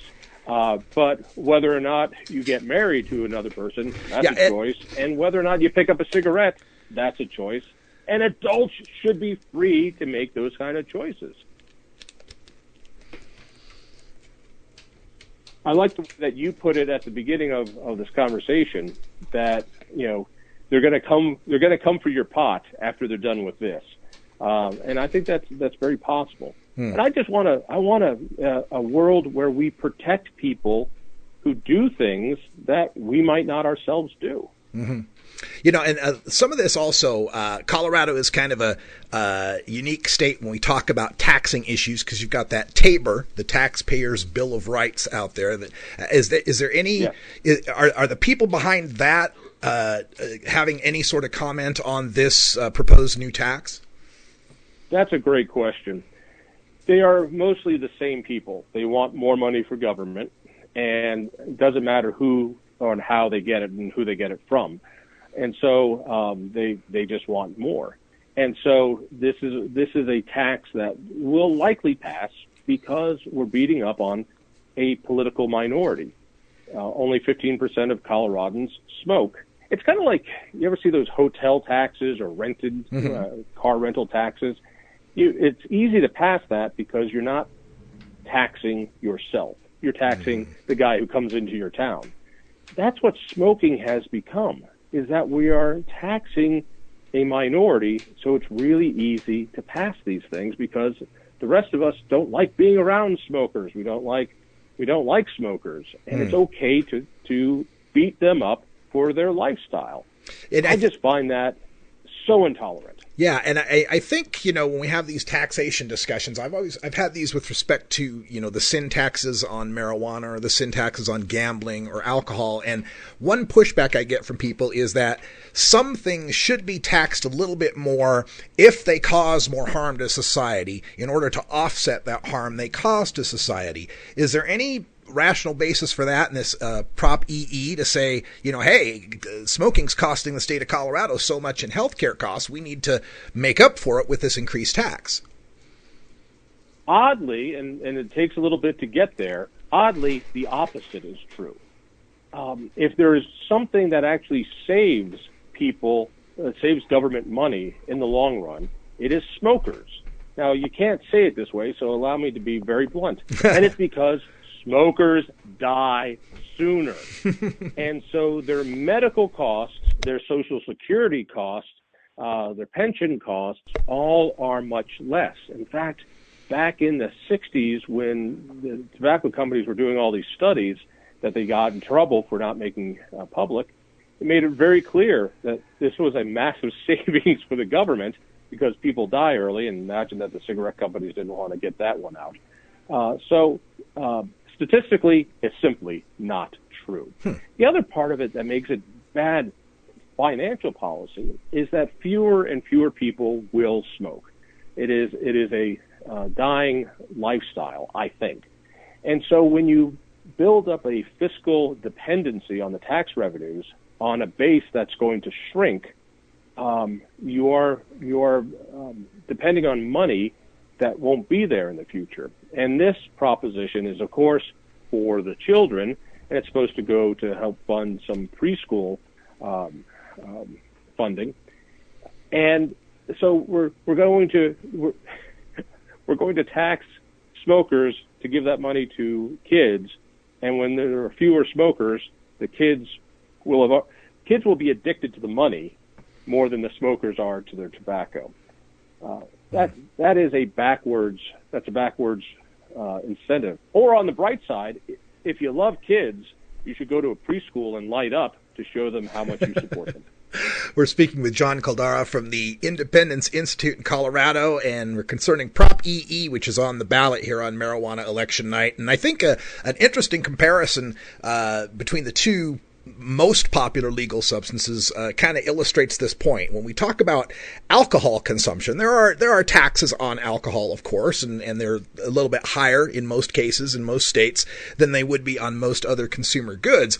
But rarely do we ever see these alcohol taxes being proposed as being coercive. Like, we want to have fewer drinkers. We want to stop drinking. We hear a lot about drink responsibly. We hear that all the time, but never is there a public campaign or a government coercive effort to try to reduce drinking. And of course, my theory is because, like you say, the majority drinks, and they don't want to do that to themselves. What a great, I hadn't thought about that, Russ, but I think you're spot on in that,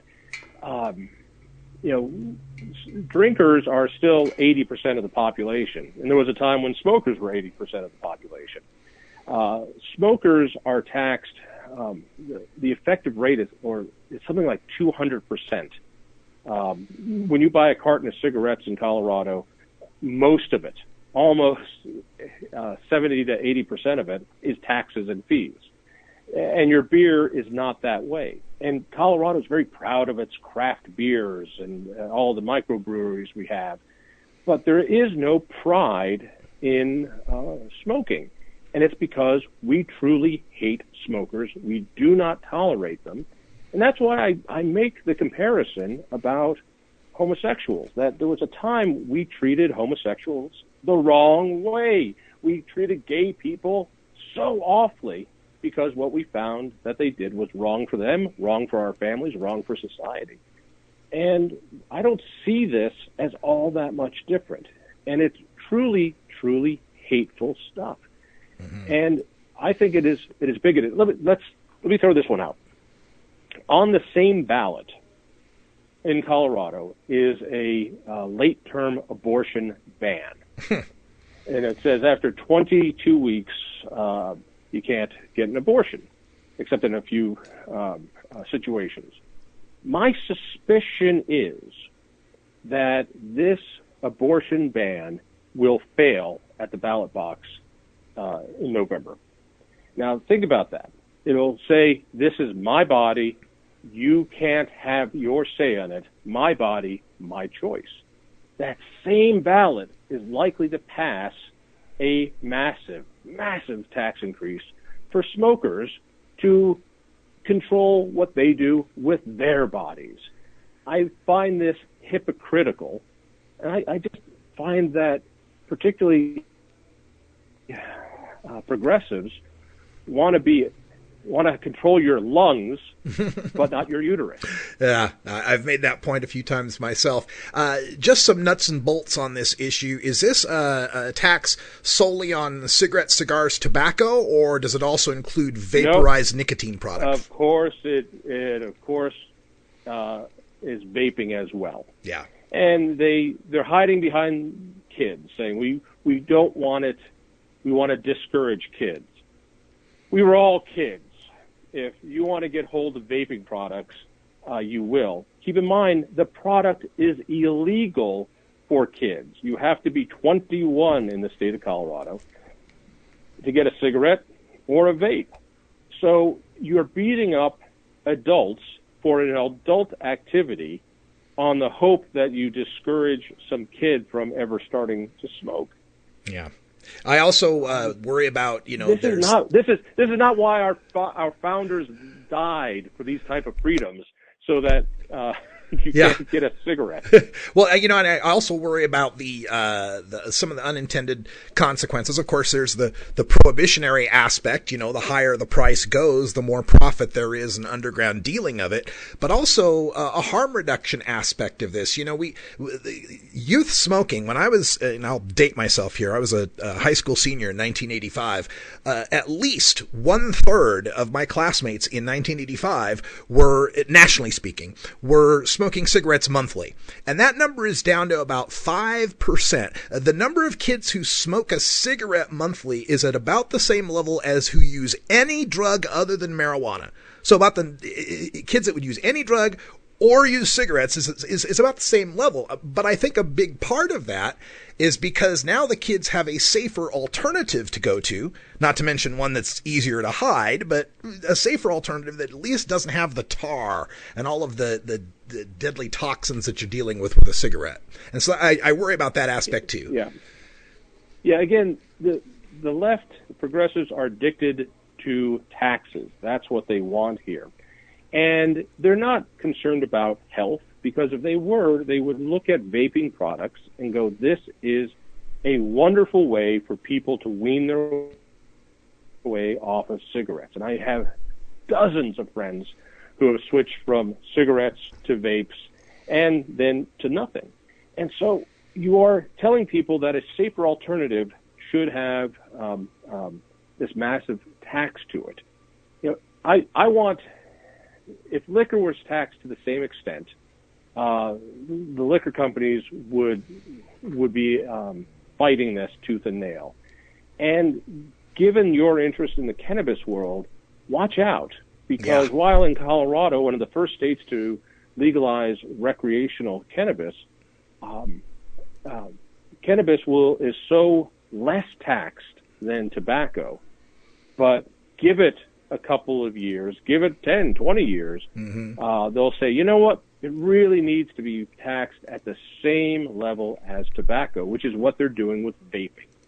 So if that is an interest to you, I can't understand the hypocrisy of marijuana isn't as taxed, but tobacco is. And really what it is a disgust for people's lifestyles. It's a disgust for their choices of how they want to live their lives.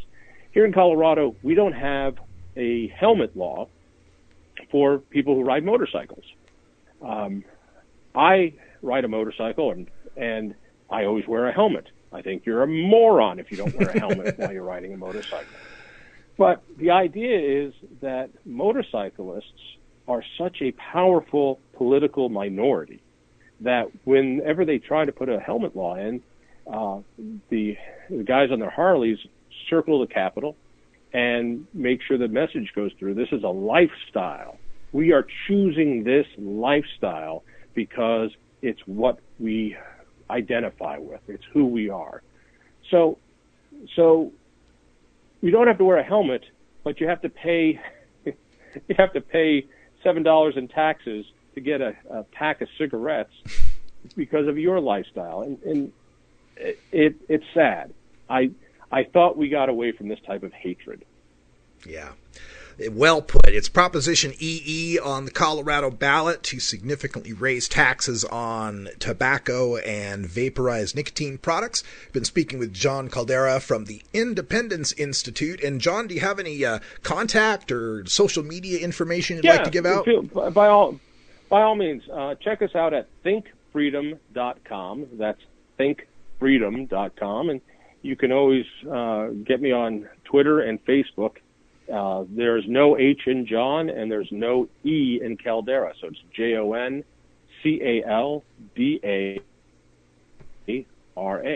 Love to stay in connection, and I think principle does matter. And if we don't stand up for people with alternative lifestyles, who will? Because in one way or another, we all have an alternative lifestyle. Very well put. John Caldera, thank you so much for joining us here on Marijuana Election Night 2020. Russ, it's been a pleasure. We've got more of your Marijuana Election Night 2020 coverage coming up. We'll be speaking with Anthony Johnson from Measure 110 here in the state of Oregon, a measure to decriminalize the personal possession of all drugs. That's right. All drug decriminalization in the state of Oregon. For the hour, the first polls start coming in. We'll start bringing you the results from Washington, D.C., Mississippi, Oklahoma, and New Jersey. You're listening to Marijuana Election Night 2020 coverage on Radical Russ Radio. And we'll be right back after this with Anthony Johnson from Oregon's Measure 110, the initiative to decriminalize all drugs in the state of Oregon.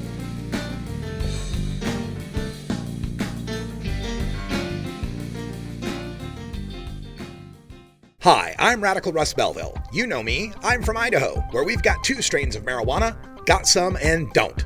But until I can help legalize marijuana in the gem state, I can still bring you the best the hemp plant has to offer at Boise Hemp World.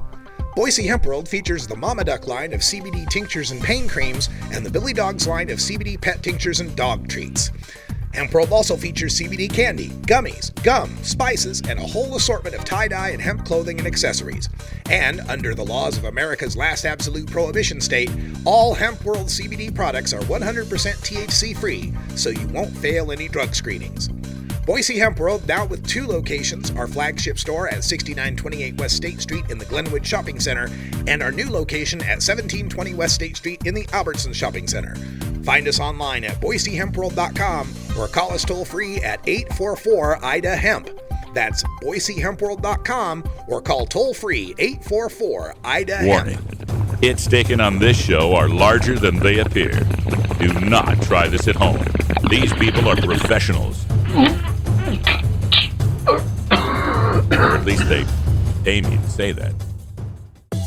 If you work in the cannabis industry, consume marijuana, or just support freedom, you need to know about breaking policy news that affects you. Marijuana Moment is the daily newsletter that helps you stay on top of all the latest and most important state, federal, and international cannabis developments. Brought to you by longtime legalization activist Tom Angel, Marijuana Moment puts a concise yet comprehensive overview of cannabis news in your inbox early every weekday morning. Wake up to Marijuana Moment and rest assured you'll be ready for the cannabis news that's driving the day. Subscribe now at marijuanamoment.net.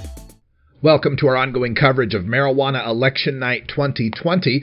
We're covering 3 measures on the ballot in the state of Oregon, and the third of those is Measure 110. Now, Measure 110 is a drug decriminalization initiative, much like what they did in the country of Portugal back in 2000. It also helps to redirect some funding from marijuana tax money to more treatment, more rehab facilities. Joining us to talk about this is the chief petitioner and a spokesperson for More Treatment, A Better Oregon. Anthony Johnson's on the line with us. Anthony, welcome back to the show. Hey, Russ. Thanks for having me on. Thanks, Anthony, and I hope that was a pretty good intro for the measure. I mean, I always think of Portugal as the international model when it comes to drug decriminalization. So I'm just wondering, how is Measure 110 the same or different from the drug decriminalization we see worldwide? Yeah, this is very much similar to what Portugal has implemented. And the key aspect of it is moving away from treating personal drug possession as a crime and treating the use of personal amounts of drugs and addiction as a health issue like it should be. And I think you talk to addiction doctors, people that work in this field, they understand that addiction is a medical condition. And we don't imprison and jail people, saddle them with convictions that take away their ability to get a job or the financial aid or housing because they need insulin, which is, another health condition, and that's what this is. So we want to move away from a criminal-based approach, treat it as a health issue. And what 110 does is that it takes what are current misdemeanors, so the lowest level possession offenses, we turn them into civil infractions, and instead of getting arrested and put in jail and saddled with a criminal conviction, you're provided with resources that here are the treatment and recovery options available to you.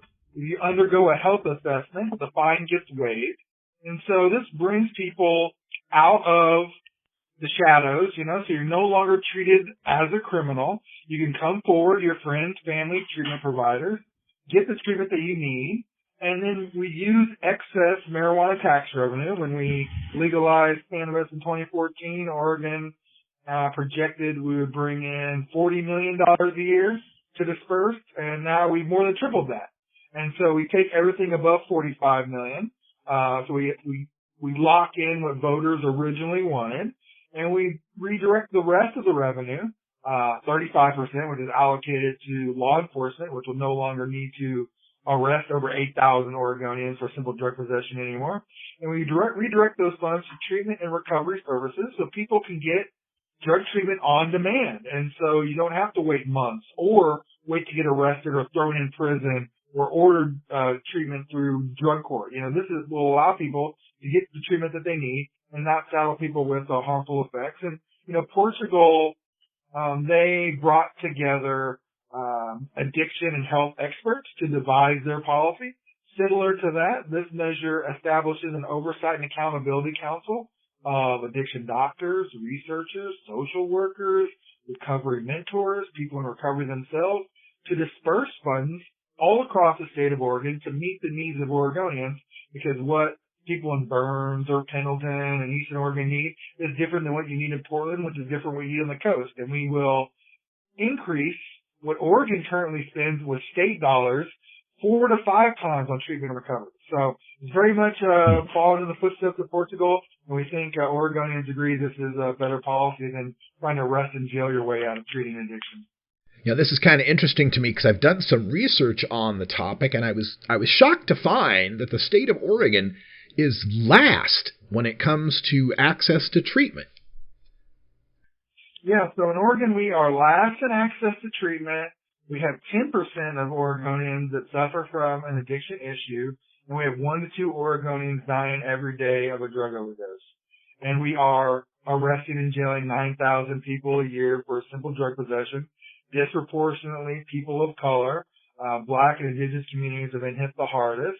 And Measure 110 will eliminate 95% of racial disparities, over 90% of these drug arrests, give people the treatment that they need. And we'll have more treatment beds, we'll have more transitional housing, we'll have more social workers tending to the needs of people instead of arresting and jailing people. So this will definitely increase access to treatment.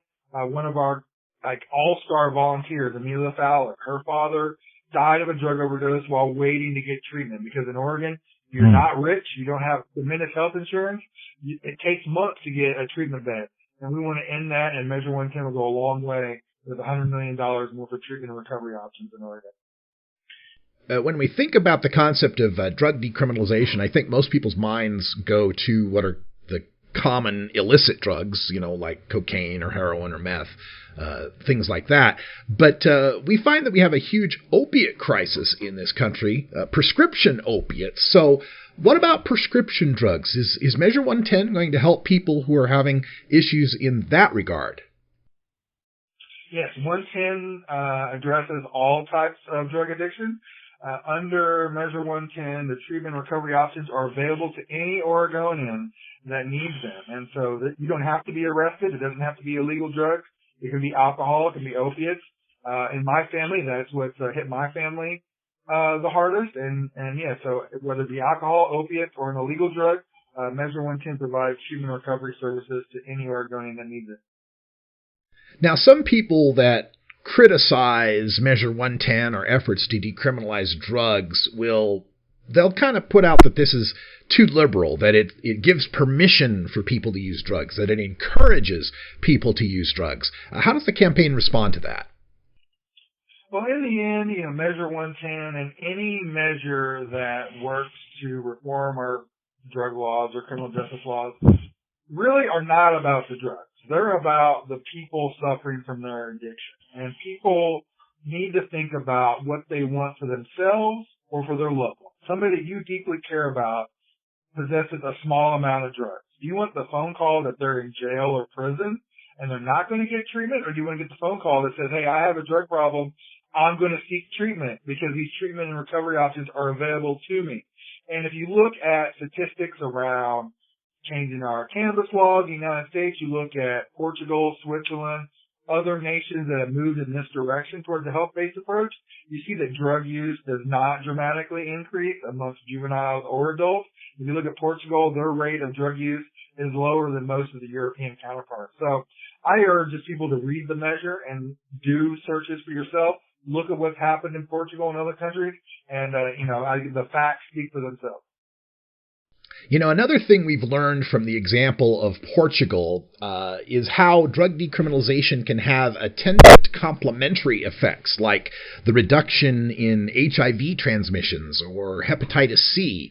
Do we have any data on that in Oregon and how Measure 110 could help?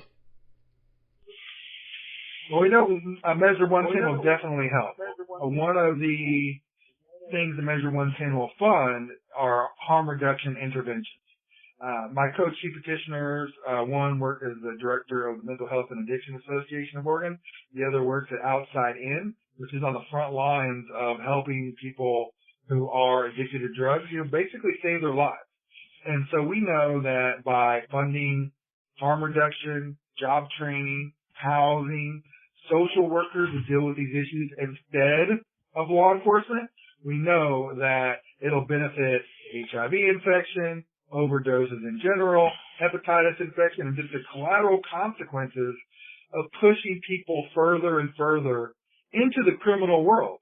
When you stigmatize people and label them as criminals and then give them a criminal record so they can't get a job, and then you get people who are afraid to come forward either because of the stigma or because they're afraid of getting arrested and put in jail.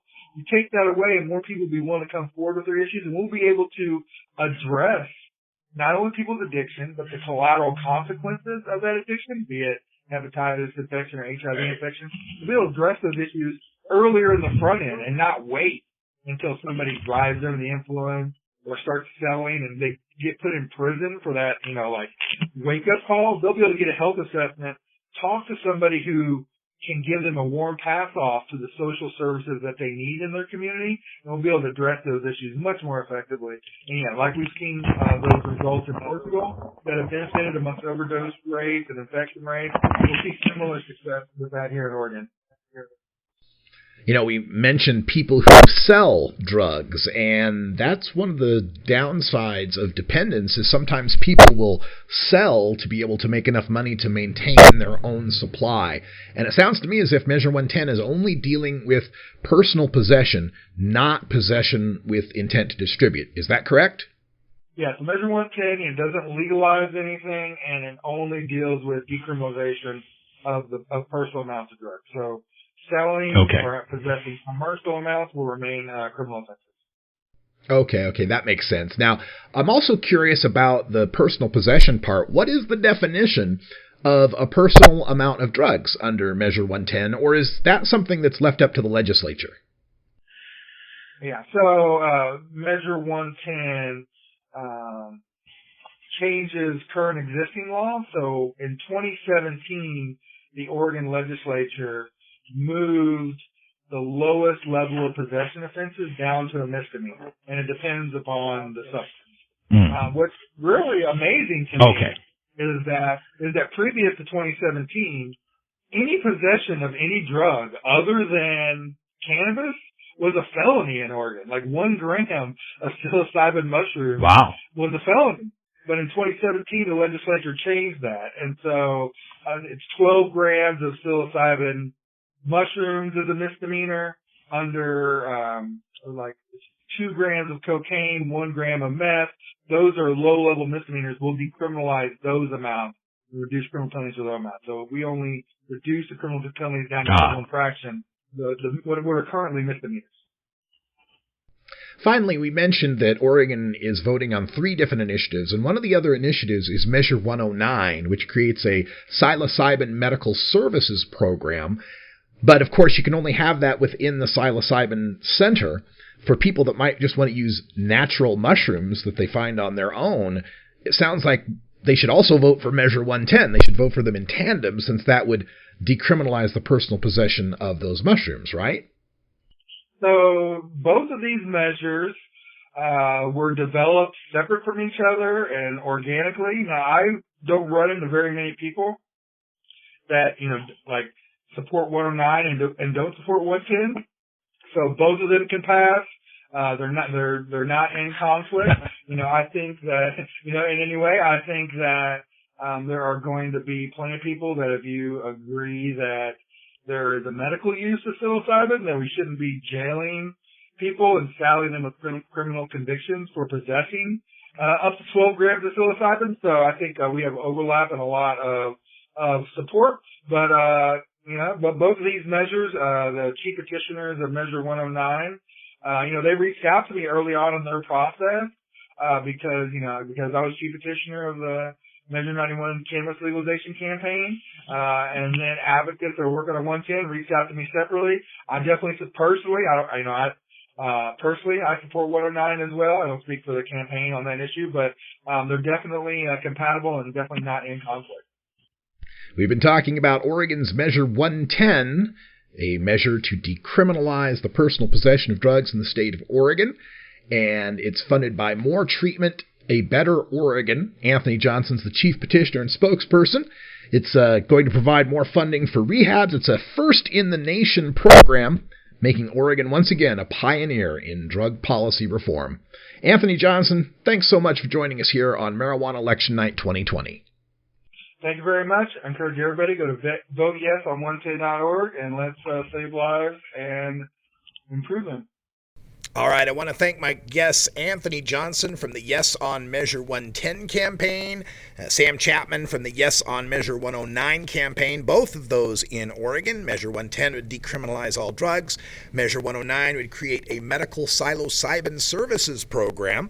Also, we spoke with John Caldara. He's speaking out against the Proposition EE tobacco and e-cigarette tax increase in the state of Colorado. And coming up in less than 5 minutes, we've got the first returns coming in on the initiatives that we are tracking here on Marijuana Election Night 2020. 6 p.m. Mountain Time, top of the hour, Washington, D.C. on the entheogenic plants and fungus measure. Mississippi, the results on Initiative 65 for medical marijuana. Those will be coming in. New Jersey's Public Question 1, the Marijuana Legalization Amendment. And Oklahoma State Question 805, the Criminal History in Sentencing and Sentence Modification Initiative, a criminal justice initiative. Those are in our first hour. Coming up in the second hour, 7 p.m. Mountain, Arizona's Proposition 207, marijuana legalization in the state of Arizona. We've got Colorado voting on Proposition EE, a tobacco and e-cigarette tax increase. And we've got South Dakota voting on both medical marijuana with Initiative 26 and legalization with Constitutional Amendment A. In our third hour, 8 p.m. Mountain Time, got Montana with 2 votes for marijuana legalization, a Constitutional Initiative 118 to allow them to set a legal age for marijuana, and then Initiative 190 to create that legal marijuana in the state of Montana. Then in our final hour at 9 p.m. Mountain Time, we've got the states of California and Oregon.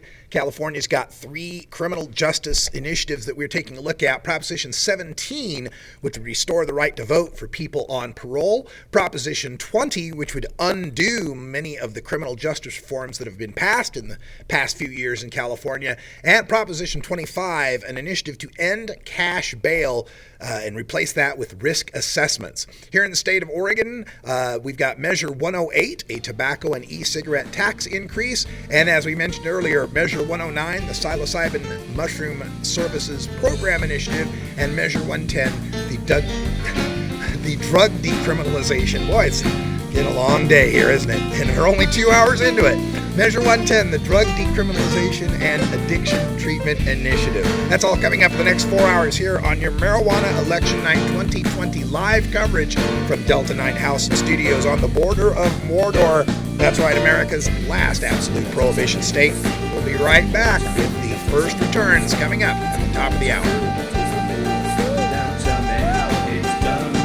You take a seed, you plant it, you grow it, you dry it, you roll it, you smoke it. You take a seed, you plant it, you grow it, you dry it, you roll it, you smoke it. You take a seed, you plant it, you grow it, you dry it, you roll it, you smoke it, and it goes down smooth.